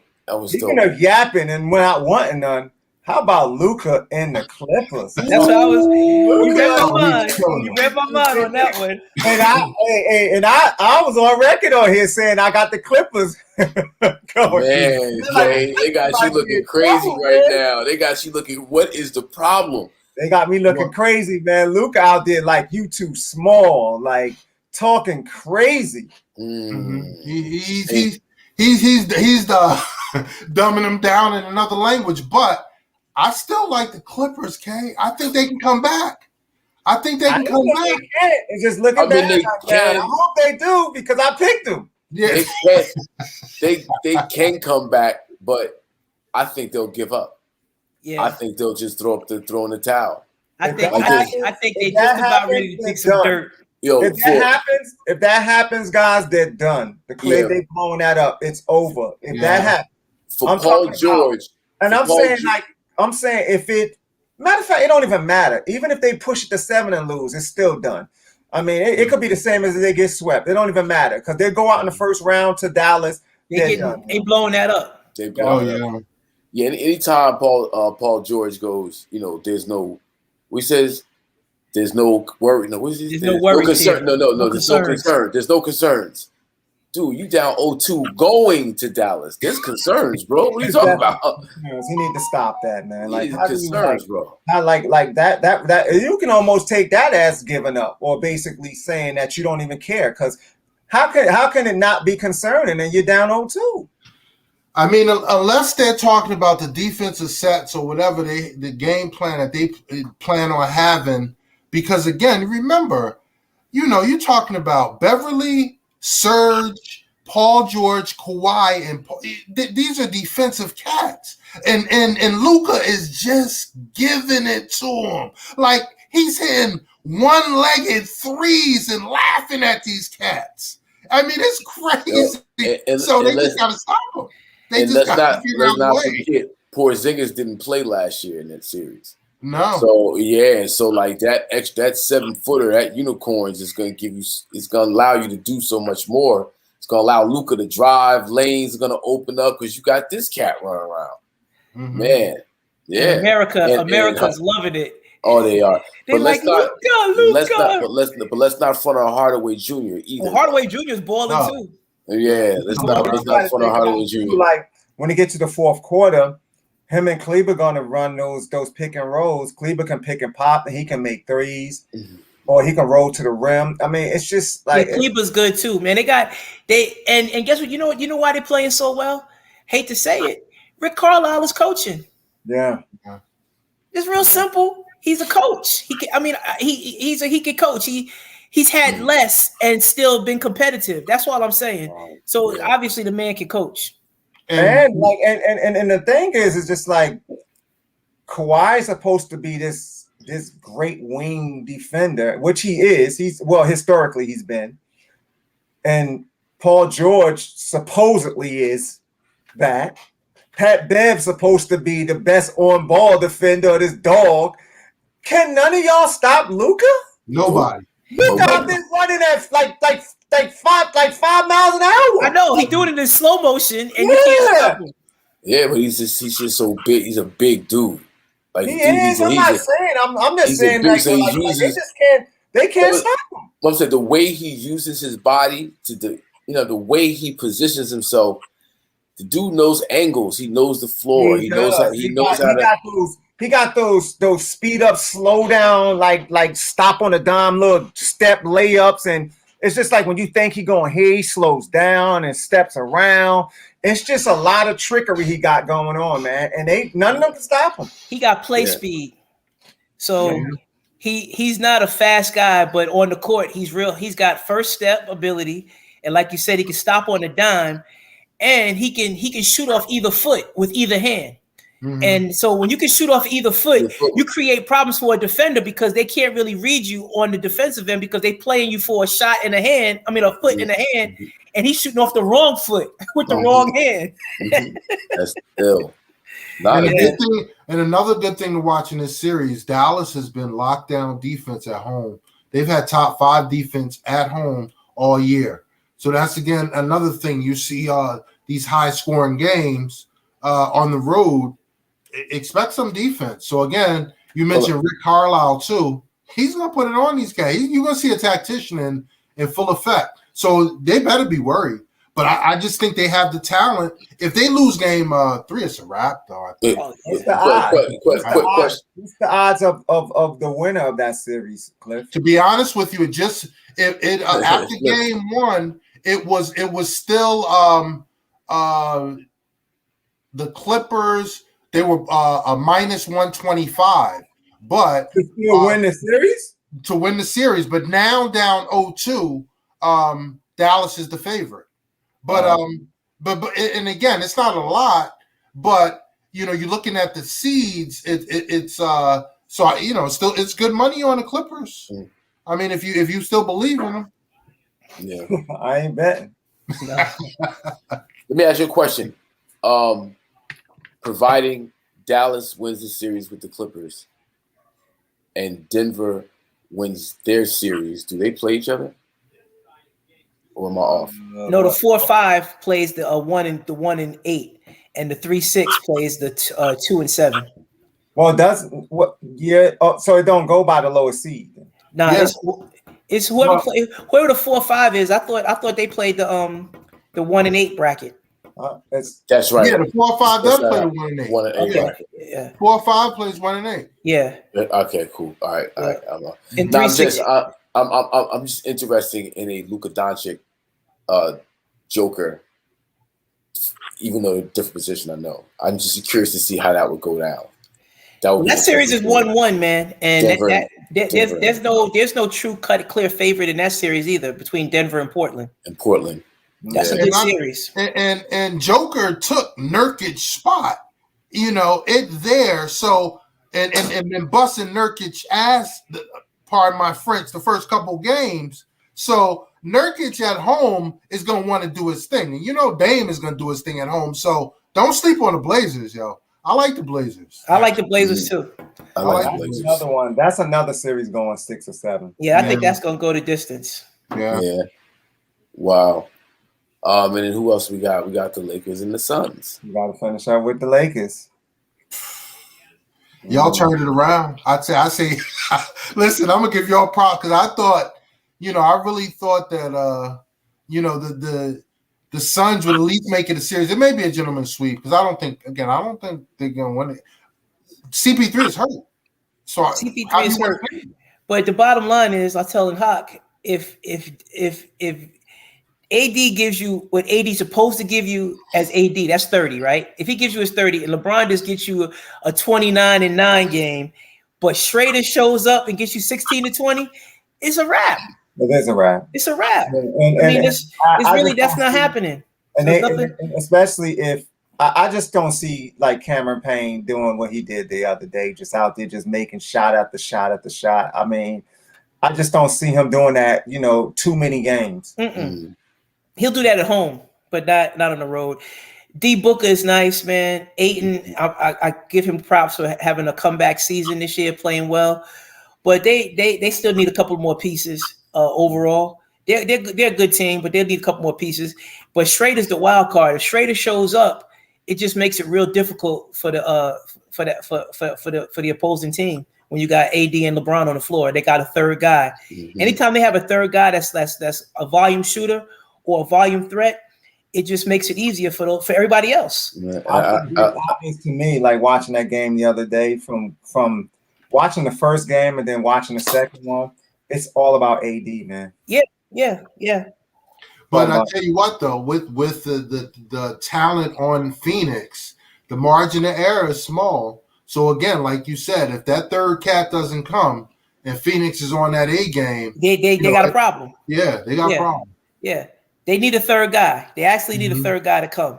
And the way the Lakers have to play too, they got to continue to do what they did on the second game. Actually, they did in the first and second game. It's just the first game they wasn't making shots. Yep. Getting and Crowder in foul trouble, and that's going to happen a lot because the Lakers are too big. Yeah, they're gonna keep them in foul trouble. And Ayton can't take all that by himself. That's a lot of heat by yourself. No. That's a lot of big bodies, man, coming at you. Harrell, Drummond, AD. That's just a lot of heat coming at you for 40 minutes, 48 minutes. And you got they throw Sark in there, but Sark is not enough to. He's a European player, man. You don't want that. They got to figure out a way to make him go small and stay small, and that's the one thing that the Lakers have been dictating. How they want the series to be played, and if somehow Phoenix can get in a rotation and go small, stay small, and use their speed and quickness, maybe they can. But without Paul, Lakers ain't gonna do it. The Lakers ain't gonna do it. Lakers gonna be like, I don't care what. We even our bigs can do it. We can hang with them. We're gonna force them. If they go small and do that, then we're gonna maul them. That's what the Lakers is gonna do. So it's just like I just don't see how they can get it, because even if they go that way, Lakers still gonna keep drumming in there for a minute, and if it don't work like how they doing, then they're gonna put AD at the 5, and he's still gonna maul them, and him and LeBron gonna be posting up on the wings, and it's just gonna be tough, man. And they're gonna put them shooters up there, and they it's just not gonna work, yo. Phoenix go small, they're gonna really get mauled, yo. Yeah. Yeah, it's a bad matchup for Phoenix. It is. They won't get not one rebound. Now the Lakers get the winner of the Clippers Dallas series, right? I'm not sure. Yeah, I think so. They will. I think so. I guess so. Yeah. That's why the Clippers will avoid it. The Lakers are about to take Phoenix out there. Yeah, they get the winner because the 4-5 was the Portland Trailblazers and the Well, I'll tell you, brother, if Dallas put it on the Lakers, there's a new sheriff in town. His name is Luka Doncic. Cat only 22 anyway, so he's here for a minute. You know, with that talent, he's Nah, they're gonna officially crown him. If they beat the Lakers, they will officially give the league to Luka Doncic for the next 10 years. It's possible. It's possible it can happen. I ain't gonna sleep on it. I did see one of them last games down the stretch when Dallas and the Lakers was playing, and Dallas ran through the Lakers, you know. Hey man, it's gonna be interesting. It's gonna be interesting. And you know, unfortunately, I'm still not convinced AD has taken that step. And that step is him knowing he's the best player on the team. It can't be LeBron anymore.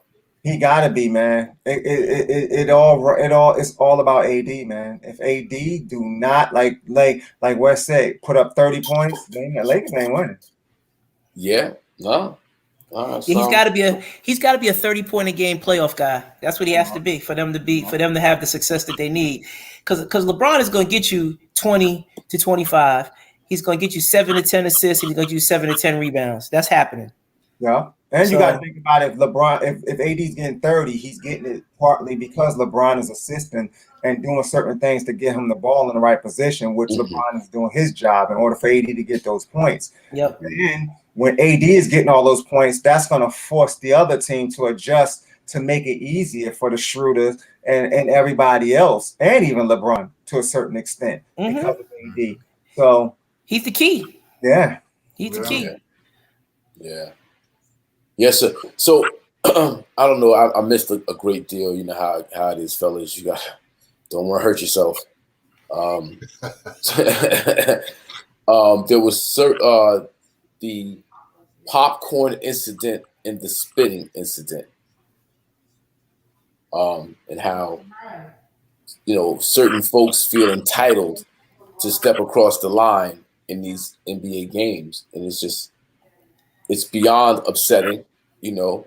It's getting real scary in that you don't want to the malice in the palace. You don't want that all over again. But what are these players supposed to do when they're basically being threatened and taunted and physically accosted? So I just wanted you guys to give some input on that. I definitely think the league needs to step in and start handing out some severe punishment. I know the Knicks already banned that guy for the season, at least they say. I don't know if it was a lifetime ban for spitting at Trae Young. And he got his season ticket taken supposedly as well. Yeah. So, but again, they should bring these to law. These guys should be prosecuted. They should be and they should be shamed. Put on the Megatron and all the shaming that the people can do, because these people, they're acting crazy, and again, we've waited so long to get back in stadiums and they're acting like this. It's terrible. Right. It's just like you haven't been in a stadium forever, over a year and a half, and you finally get in there to watch some exciting basketball, and this is how you show out and act up. Paul, also too, I thought that one of the reasons they put that canopy was to basically prevent those type of issues or whatever. Like, I missed actually both of them. I didn't see them live during the game. Yeah, it's crazy. Like in the Trae Young situation, He was on like the sideline. He was actually standing right in front of 50 Cent and a woman. 50 had the mask on, but you could tell it's 50. And it was two men standing above them in the next row, right above 50. And you could see them, taunting, saying stuff. And then you see Trae Young like that, and you see a big glob of spit come down. And then the woman shakes, Trae Young shakes, like he shakes it off trying to ignore it. But someone spit on Trae Young, like spit on him. It's like, why? Like that's what we doing? Yeah, it's not even that serious. Like, what are you getting out of that? Like seriously, what are you getting out of that? Like, you at a sporting event, like, dude, root for your team and that's it. Like, some people, I don't know if it's entitlement or people that needs to grow up or what it is. I don't know, man. Like, that's just ridiculous. Like, why? But like you said, it's entitlement. It's people knowing that they can get away with it, which is crazy. This is you can get away with it. I saw an article on it, and it said indefinitely. I'm like, what about indefinitely? No, it's a lifetime ban. Don't come back to this arena. Period. It's not indefinitely. Like, what is this? What is there to figure out? You assaulted someone with the popcorn situation and the spitting. That's assault. You assaulted them. But even with that, like, so if you ban me, right, from buying season tickets, what stops me from showing up to a game with Wes and I got a ticket? Like, they don't know that's me. Yeah. But they do know Pat Ewing. Well, actually, they didn't know Pat Ewing was Pat Ewing. So that's too when they talk about somebody banned out of an arena. Like, come on, dude. Like, unless they got facial recognition going on up in these places, like to say, there's that guy again. Go get him.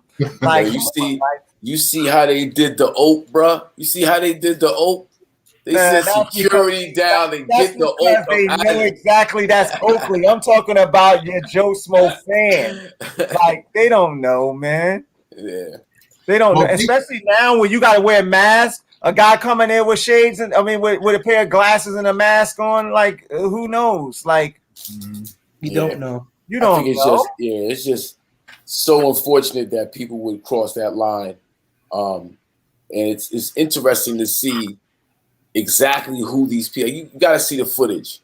I don't want to cast aspersions on any one group of people, but it's interesting to see who the perpetrators actually were.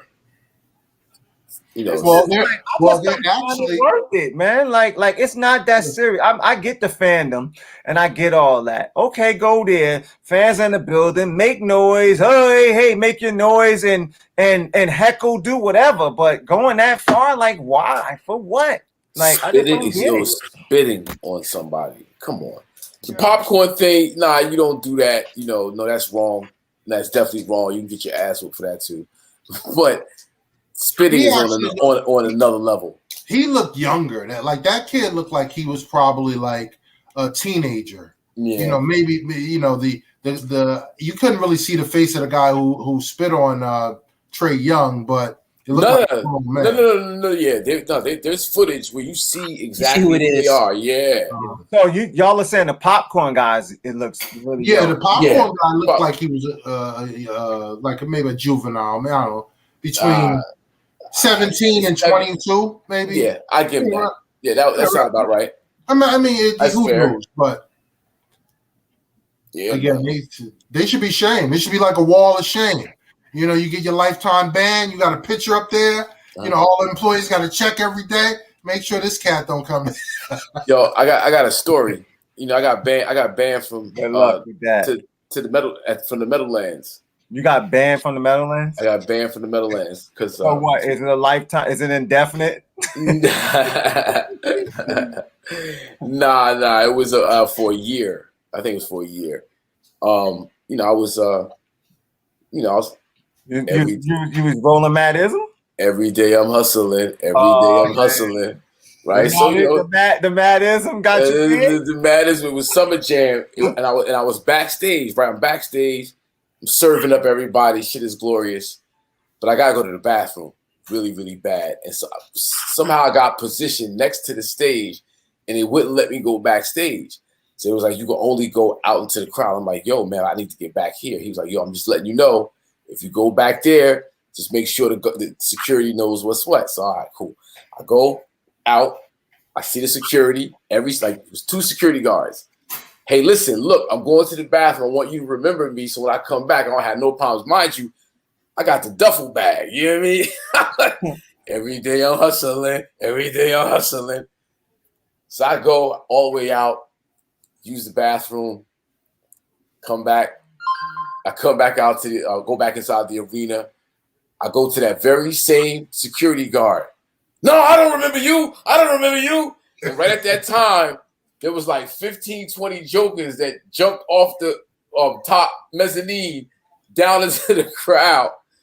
So he grabbed me with all of these guys, and the police came. And he said, these guys are here. They snuck in and they ran. And he grabbed me up, took me down, searched me. Mind you, the first I got the dreads, right? I got the dreads. My eyes is on fire. My shit's is red. Oh my God, this shit is red. And I got like a half a pound of weed in my bag, jarred up. So I'm sitting there. He writes out the thing for jumping over the thing. Not once does he ever check my bag. Oh, I left the part out. So when the cop grabs me, he's taking me downstairs to process me. Mike Kaiser is walking up the stairs. So when Mike sees me, he know I got the duffel bag. So his face lights up like, yo! And then he sees the cop behind me. It makes a U-turn. I don't know you. I'm like, yo, Kaiser, let him know I'm good. Let him know I'm good. He was like, he boogie back down the stairs, sold me out. All right, Kaiser, I see you. Wow. But they never checked the bag, which was the glorious part of the story. So Hop, you might have had you had to have do the weed then, man. Oh, but you had it jarred up though. Okay. Nah, I had it jarred up, but that smell's supposed to be reeking, man. Nah, my shit was crazy. Well, I got another story for you. This is sports related somewhat. So my boy Dale and Trini snatched me up to go to this Mike Tyson party when he had the mansion at 50 bought, right? And I got like a little half ounce, some fire, green weed, Hawaiian, some shit. And, you know, I'm again, got to go to the bathroom. We on the highway heading upstate New York, and Trini misses the restroom, the rest stop. I'm like, dude, I got to go to the bathroom. You got to pull over, man. I got to go back. Listen, this is crazy. Pulls over.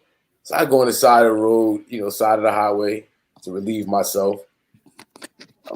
And I feel turned around. It's 5-0. Wow. So again, eyes on fire. I mean, the smoke is just resonating up off me. It's crazy, right? They came out the bushes? Like, you ain't see the car coming? Yeah, I see nothing. Yeah, all right. So, oh man, they pulled me over and shit. They pulled me in the car. So they go, listen, where's the stash? Don't make me have to search the vehicle, because if we search the vehicle, we're gonna impound it and everybody's gonna get arrested. So I said, all right, listen, I'm the only one, you know, with the stash. I'll go get it. I'll go get my weed. They take it, look at it. Like, God damn, this shit's fire. Where'd you get this from? Like, come on, man, show. It's just the cops. So they put me in the car. They take me down. They take me to the station. Dale and my boy Trini follow behind. You know, follow to the station. They chain me to the fucking wall and shit. 40 minutes go by. He goes, all right, today's your lucky day. He said, you got a $90 ticket for you know, peeing outside. In this state, this amount of weed, like there's no charge for it. So, you know, you can go. But they kept my weed. I know they smoked my shit. We went to the Mike Tyson party. I ain't had no weed. I was mad as shit. Shit's great. But I didn't get locked up, so that was a beautiful thing. Yeah. Yep. So Madism stories. That's a quick lockup story. You talking about you still made the party and didn't really get locked up. Yeah, but I'm sure it was enough people at the party that had the ism anyway, so it ain't matter. Nah, they ain't had this. They ain't had what I had though. They ain't had what you had. You okay, dude? Oh my God, I got another weed story for you. This is why we call Uncle Spliffy Uncle Spliffy.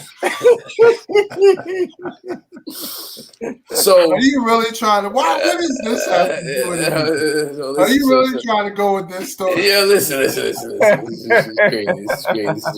crazy. This is my man 50 grand right here. Cliffy Uncle Spliffy Allen, ZATCH Master, the whole shit. So this is like I'm living in Brooklyn, K. This is 1995, right? Madism is on the top of the charts. It's the hottest weed record ever. I hadn't seen Cliff in like maybe 2-3 years because of school and work, whatever. Cats doing their thing.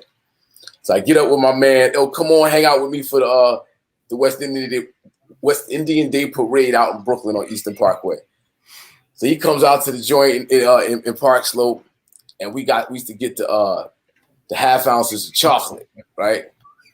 So we in the front room and shit. Cliffy's like, me and my roommate back in college, man, we smoked all the weed, man. One time we smoked a pound of weed in one night. Nah, Stop. hold on. He said a pound of weed. No, you didn't. Hold on. Let me first get the story straight since it's on live TV. It wasn't in college because I never smoked in college. I told you I went to Amsterdam where I first smoked. And I told you that night in Amsterdam, we smoked a pound of weed in the spot. All right, but it's still no, stop. A pound of weed? No, I said that, but I was bullshitting. I'm about to say you. I know you are. Ain't no way you smoked a pound of weed on the. Yo, but at the time he was sticking to the story. He's sticking to the script, right? You ain't heroin. I smoked a pound of weed. No, you didn't, Cliff. Yes, I did. I'm telling you, I smoked the. He's going on and on about how he smoked the pound of weed. All right, so now we walk into the parkway. All right, now we in Park Slope. So we got to walk down one side of the park, come up on the other side of the park. The whole time, this is early 90s New York, mid 90s New York. We smoking the whole time going down the street, right? But maybe 2-3 blunts, 3-4 blunts, whatever. But we smoking, we steady smoking. Those so about 6 blunts, bro. Okay, by that point, yo. He went from 2-3 blunts to 3-4 blunts real easy, right? Well, you smoked a pound, so this is all easy work for you. You smoked a pound of weed, so what you talking about, right? So light work for you, Cliff. Light work. So you come around the other side of the park, you get to the parade side where it's popping. It's 1 million, 2 million people on Eastern Parkway every Labor Day for the West Indian Day Parade. Shit is crazy. It's the height, mid-90s. It's retarded. And it's hot. It's hot. It's a hot day that day. And we smoking. And we walk up the Parkway. I forget what block. It might have been like, I don't know, Rogers or something like that. Cliff was like, yo, I gotta sit down. You gotta sit down. What's wrong? I thought you smoked a pound of weed, fam. What's going on? You good, right? Nah, man. I catch up. All right, Cliff. I go. It's like a half hour, 45 minutes later. We looking for Cliff. Where's Cliff? Nobody can find Cliff. I don't know if y'all ever been on Eastern Parkway for Labor Day Parade. No. You know how there's like Mount Everest size mounds of garbage on the corner. Cliff was sitting in the garbage with his head like this, drooling. Come on, Cliff. What you doing, man? You gotta get up, bro. You make me look bad. Come on. What happened to that pound of weed, son? Okay. Enough weed stories. That story was a bit embellished, but it did put me down. All right. Cliff, you got a hold of that sticky, right? Yeah. Yeah. messing around with that garbage. Used to the garbage, man. You got hot put you onto some real weed, man. Nah, to be honest with you, I was never. We were power smoking, man. I don't know if we ever stopped smoking that day, and it was that chocolate. But yeah, I had been to Amsterdam a couple of times prior to that, which is why I was talking smack. But I was never a big smoker like that. But he put me down. He put me down. Yeah, that was a great day. But oh man, so listen. Speaking of weed stories, next week I got lined up Shawnell Scott from St. John's, the former NBA, center forward, power forward center. He's gonna be on the show, and I got quite a few stories with him on that tip. So yeah, he's gonna be on next week, and we're gonna get into some more basketball. Should be dope. But I told Wes earlier before Cliff and Kay came on that I appreciate you guys week in and week out doing this with me, and you know what I'm saying, having some real conversation about sports, and it's dope, So not to get too corny on you, but that's what it is. I got one more thing to ask you guys on the Aaron Rodgers front. What do you guys think? Is he out of there? Like, is he out there, or do you think Julio Jones coming over there will keep him there? If that's what's going on, Julio Jones is talking about coming there. Well, Julio said he's out of Atlanta. Yeah, so he said he's done there. So Aaron Rodgers, is whatever. Maybe I'm thinking get Julio Jones somehow. I mean, I heard somebody was saying that. I know Greeny mentioned it, and it made a lot of sense. Greeny was like, "You want to I'm gonna play GM for you guys right now," and I think this solves the problem for everybody. Atlanta didn't pick, the successor to Matt Ryan. So why don't Atlanta pick up the phone, call Green Bay, and Green Bay gives Jordan Love to Atlanta, and now they got the answer to that, and then they give Green Bay Julio Jones, which they want to get rid of, and then now Aaron Rodgers is happy. Jordan Love's out the building. He got Julio on the other side from the other receiver, and then there you go. Devontae Adams. Well, Devontae Adams. The thing about that is, though, you have to look at what Aaron Rodgers said and how he gave love to everybody in the organization, basically with the exception of the GM. So now you're talking about it's not a money problem, clearly, because if it was a money problem, they can solve that. You're talking about a respect problem. So it's more or less, is Aaron Rodgers dug in to the point where it's him or me? So can the relationship be solved? And I don't know. That's what it seems like right now. Is it him or me? And that's exactly what it is. It's him or me. But I don't think he's going. I think at the end of the day, I think he's going to stay right where he is. Well, again, we also have to pay close attention to the ownership and the structure of the Packers. Remember, that team is not individually owned like all these other teams. It's owned by the city. It's owned by the town. So again, the structure. So there's no one to Aaron Rodgers to go to specifically. And to be honest with you, word on the street is they'll keep the GM more so than keep Aaron Rodgers. Yeah, you know what I'm saying? So if it's a choice, they may not have a choice. And he looks like he's out. He's posting pictures on Instagram with his new wife, the actress chick, and all. He's been chilling. And I don't know if you guys know this, none of his receivers showed up for OTAs. Like basically, the top 5 receivers on the depth charts all were missing. They're saying solidarity. It's a move of solidarity but again, how are they getting there? I mean, Jordan Love up to speed if that's going on? So it's a lot going on. But I don't agree with you guys. I think he's gone. Think he's gone?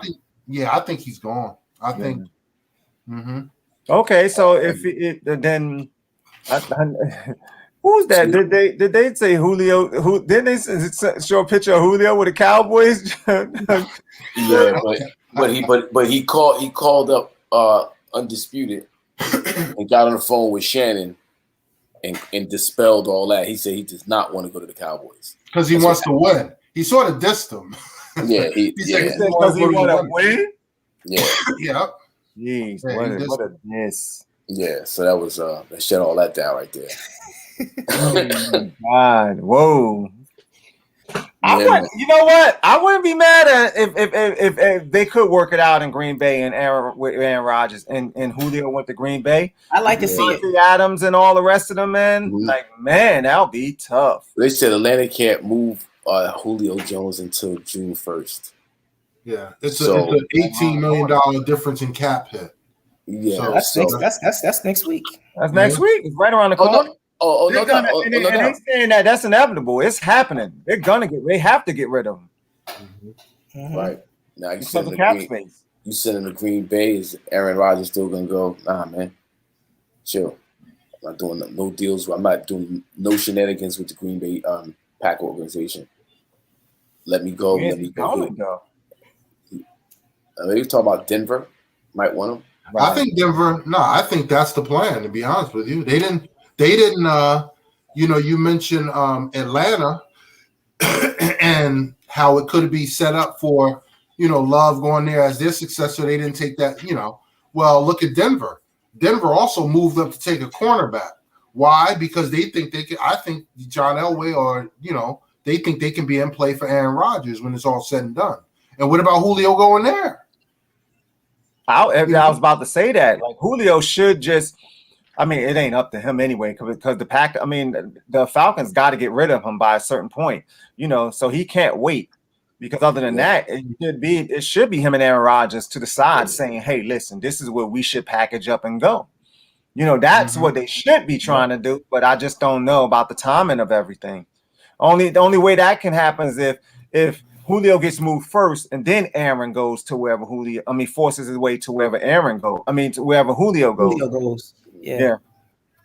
But the big thing is going to be how Green Bay plays it, because again, I think Aaron Rodgers is willing to sit out a year. I think he's willing to retire and then come back once his right. They no longer control his rights. Now, is Green Bay, because they still say they're not trading him. Do you think they stick to their guns too? That's the question. It's got to be a king's ransom for them to let him go. In return, they can get it though. They can get it. I mean, if he dug in and I'm not playing for you guys, what's the smart thing to do? They can get it. I mean, he's arguably top 2 in the league. Yeah, it's gonna be interesting. We'll see. I mean, he's probably at the he's probably toward the end of his prime though. He's an older gentleman. Tom Brady's defied all the odds, but chances are, like, the odds are still the odds. Well, I'm sitting out a year and coming back. I don't see that. Yeah. Well, I'm secretly trying to just build an NFC team to knock off the Buccaneers. You guys don't understand. That's what I'm trying to do here. Well, Green Bay with Julio there would be a juggernaut. That'd be a good one. I'm wishing something like that comes together. Yeah, that'd be interesting. I don't have the faith in the Cowboys to get it done yet. I was about to say, what's up with the Cowboys? I got nothing. Nah, I like everything I'm hearing. To be honest with you, I mean, look.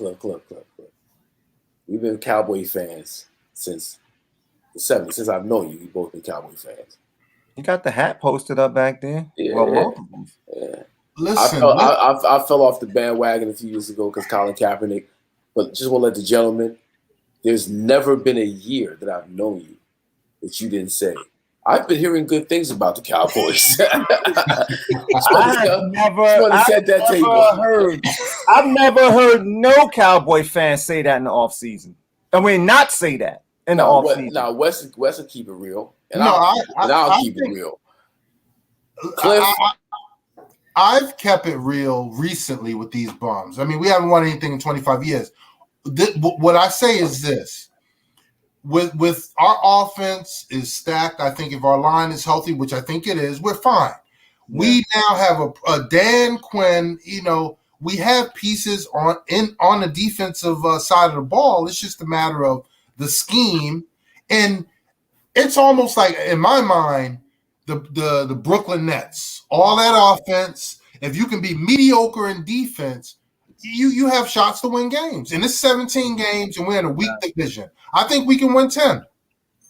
You can't see the thing is though, but you can't be mediocre in defense when you're going against a good offense. That's the thing, man. Like that's gonna be the problem. That's gonna be the problem. Yeah, you could be okay, but it's like the only way you're gonna get over that is if you like just ridiculous offensively, and you putting up 50 points. You know what I'm saying? Then you can overcome that with the defense. Look at even Kansas City, as good as they were. You know, they couldn't overcome that because you run into a team that's balanced, that also got an okay, good defense that can balance you out, but that also got a good, okay, balanced out offense. You run into a team like that, you're gonna lose. Yeah, listen, I'm just trying to get the Cowboys competitive. Listen, I'm not saying we're contending or competing for anything, bro. I'm just talking about let's just get competitive. And I'm saying that everything is on Zeke and the running game because everything is going to build off that. But the offense has the ability to score 30 to 40 points. That offense, the Cowboys, there's few offenses in the whole league, I think, if they play the way they should be playing, can keep up with the Cowboys. But again, the defense is horrible. But last year, they didn't do that last year. The offense had like 2 and 3 turnovers in the first quarter, and they would be down. They would be down like 14 or 17-0 early, and then that takes away Zeke Elliott right off the bat. Oh, I know. And then they would play. Then Dak got to throw the ball 60 times, and anybody throw the ball 60 times. I don't care who you are in the NFL. You're going to throw it to the wrong team sooner or later when you're throwing it that many times. So they got the offense, that same offense we're talking about, they got to be responsible enough and they got to take care of the football. They got it. That's why it's all on Zeke. And he has even his little fumbling problems he had. Yeah. I mean, it's just Dak fumbled. Zeke was fumbling. They were just they just had a lot of bad breaks. Is Zeke past his prime, gentlemen? No. I don't think so. No, because last he was hurt 2 years ago. No, he's not past his prime. He was hurt 2 years ago. Came back last year. He didn't even look good. Zeke and Dak have a skill set that they both need each other. Yeah, and that's when they're both at their best. When they're both healthy. Dak is throwing the ball between 30 and 35 times, and Zeke is running the ball between 25 and 28 times, or 20 to 25 times. They're in good shape. But when you got Zeke running the ball 12 to 15 and Dak throwing the ball 40 to 45, we in trouble. Yeah. That's what they got to. They got to get back to that balance. Mm-hmm. And when they have balance, I think they're fine. Yeah. When is that Tampa Bay game? What, like the third game? 1. That's the opening night. That's opening night. Yeah. Thursday night. Cowboys in Tampa Bay. Yeah. I think that's like September 6th, I think. Something like that, right? Yes, it's opening night. I don't know what the date is, but that's the first game of the year. Yo, okay, can I get a go Cowboys? I'm saying they play in Tampa Bay. As you said. I'm not gonna give you that though. I'm gonna be watching. I'm gonna be watching, man. I'm gonna be watching. I hope. I mean, Dag, why so early though, man? Like that. Game 1, first game. They want to put on a show. They want, Jerry probably has something to do it. Let's say, play the Super Bowl. That's in Cowboy Stadium out there. No, it's in Tampa, but they want to make it a big thing. Ring day. Mm-hmm. Wow, right in front of the Cowboys. I was a 25-year-old man the last time the Cowboys. 1995. It was a good year for me. 1995. It's terrible. Madison was ringing off, and the Cowboys won a Super Bowl. I was good. It's really my fault because my biggest joke to the Steelers fans when I was in high school was the last time the Steelers was in the Super Bowl, you had to watch it through the crack of the door because you was like 8 years old, and your mama said you had to go to bed. And now it's 25 years later. And the Steelers won another Super Bowl, and I'm sitting here like, Yeah, but it's like when you have a owner like Jerry Jones, you know, he's not invested in winning. He's invested in He invested in selling tickets, man. the show. That's it. He's a showman, man. He's ultimate showman, man. It's Ringling Brothers, man. I'm telling you, man. Yeah. His whole thing is he's selling tickets. That's it. And until they stop selling tickets, he's gonna keep doing what he's doing. Yep. Yeah, So man. it works for him. Yep. It's like the Knicks. It's like the Knicks. The Knicks was a joke, and it didn't matter because they were selling tickets, man. And it's just like, yo, why? Same with the Clippers back in the day. Like until they ran them up out of there. The Clippers were selling tickets. It didn't matter. They were the worst team ever, but they still were selling tickets. And as an owner, they're like, hey, if I don't have to pay all of this money or this craziness or whatever, and I can just I'm gonna still sell tickets and I don't have to worry about all of the rest of the drama. What difference does it make? As an owner, I'm here for business. Yep. And that would have been Donald Sterling. Yeah. Yeah, that was Donald Sterling. The infamous. Yep. The infamous. It was Donald Sterling. Definitely Donald Sterling, Yep. Yeah, but Jerry Jones is just putting on a show right now, man. Yeah, that's unfortunate because, you know, I grew up a Dallas Cowboy fan, and the shenanigans is just making it rain, baby. Making it rain. That was just disrespectful on Dak and get out there, you bitches. It's just making y'all cowboy asses. Oh man, that's shameful, man. That is shameful. It was pretty bad. Hey, come on, man. It better turn the corner this year. If it don't, man, it's gonna be all because it's gonna be a lot of this year, man. It ain't nothing else to be said. It's just gonna be this, man. It's just gonna be this. The Cowboys it's gonna be this, man. They have the second easiest schedule in football, so. That makes it worse, yo. That makes it worse. Yeah. And you can't get it done still with that. Yeah. Hold on. Speaking of Showtime. T-Bow.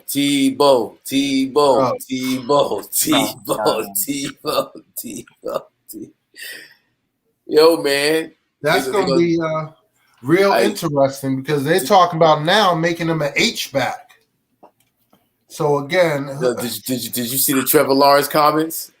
Nah, more positive, right? Yeah, he was like, nah, he said it's a pleasure having Tim Tebow on the team. He's competitive. He brings the right. Who wouldn't want to be a teammate of Tim Tebow? We'll love it. That's Trevor Lawrence. Like, great. Bring him in here and deflect all of that press and all these questions away from me because they're gonna all flock to him. So I ain't got to answer these bells. Bingo. That's what that is. Smart man.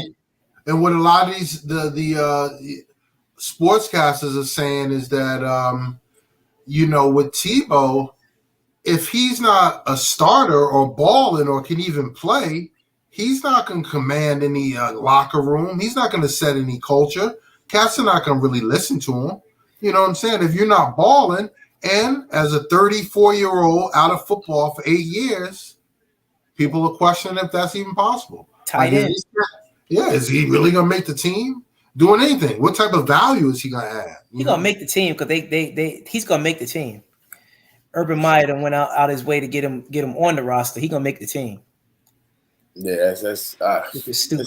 It's sad, bro. It's sad. He may lose his locker room. He do that though. I don't know. Well, according to the media, the locker room is on board. The players seem to embrace it across the board. They're not really upset. They're just trying to earn their spot, earn their position. Right? Nobody's gonna buck that system. Yeah, but you're talking about people now, and they're saying all of the right things to earn their spot. Once everything gets going and spots are solidified, watch the talking then. You're going to get the same thing like how people are talking like this guy just saying about J. Cole, saying that, you know, he don't deserve to be over there playing because there's other people that put in the work, you know, and been doing all the hard work. I don't understand what's up with J.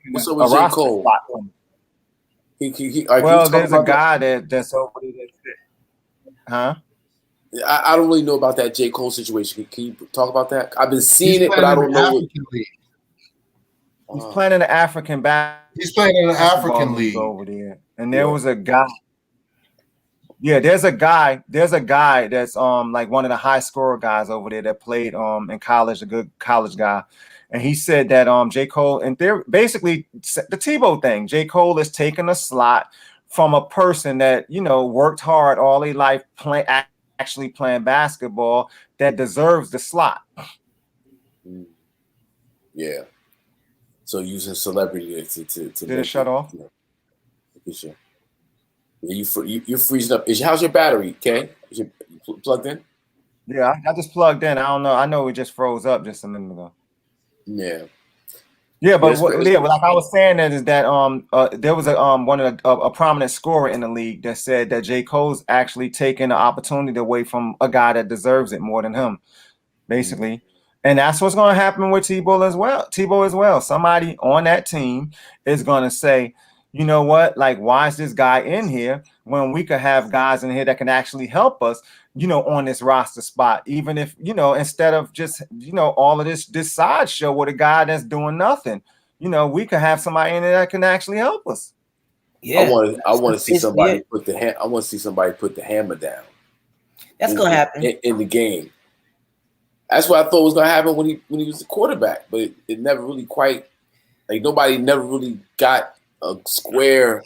Well, in football, he's a quarterback, so he knows where the hits are going to come from on his blind side, right? They're going to come from that one side. And being lefty, most of the time, the left tackle is protecting him, right? So he sees it coming. And as a tight end, he's on different areas of the field, and he's open season. You can't just take free shots at quarterbacks all the time. As a tight end, that's going down. Swivel. Yeah, swivel. Yeah. Keep your head on swivel. Yeah, that's going down. Yeah. Not to mention all the linemen and the linebackers, you know, who are gonna have to. They're not gonna want to be beat by third string Tebow at tight end. Safeties just going when he come across that middle. Man. I cannot believe this is even a reality. Like, I couldn't believe him being a quarterback in the league was a reality.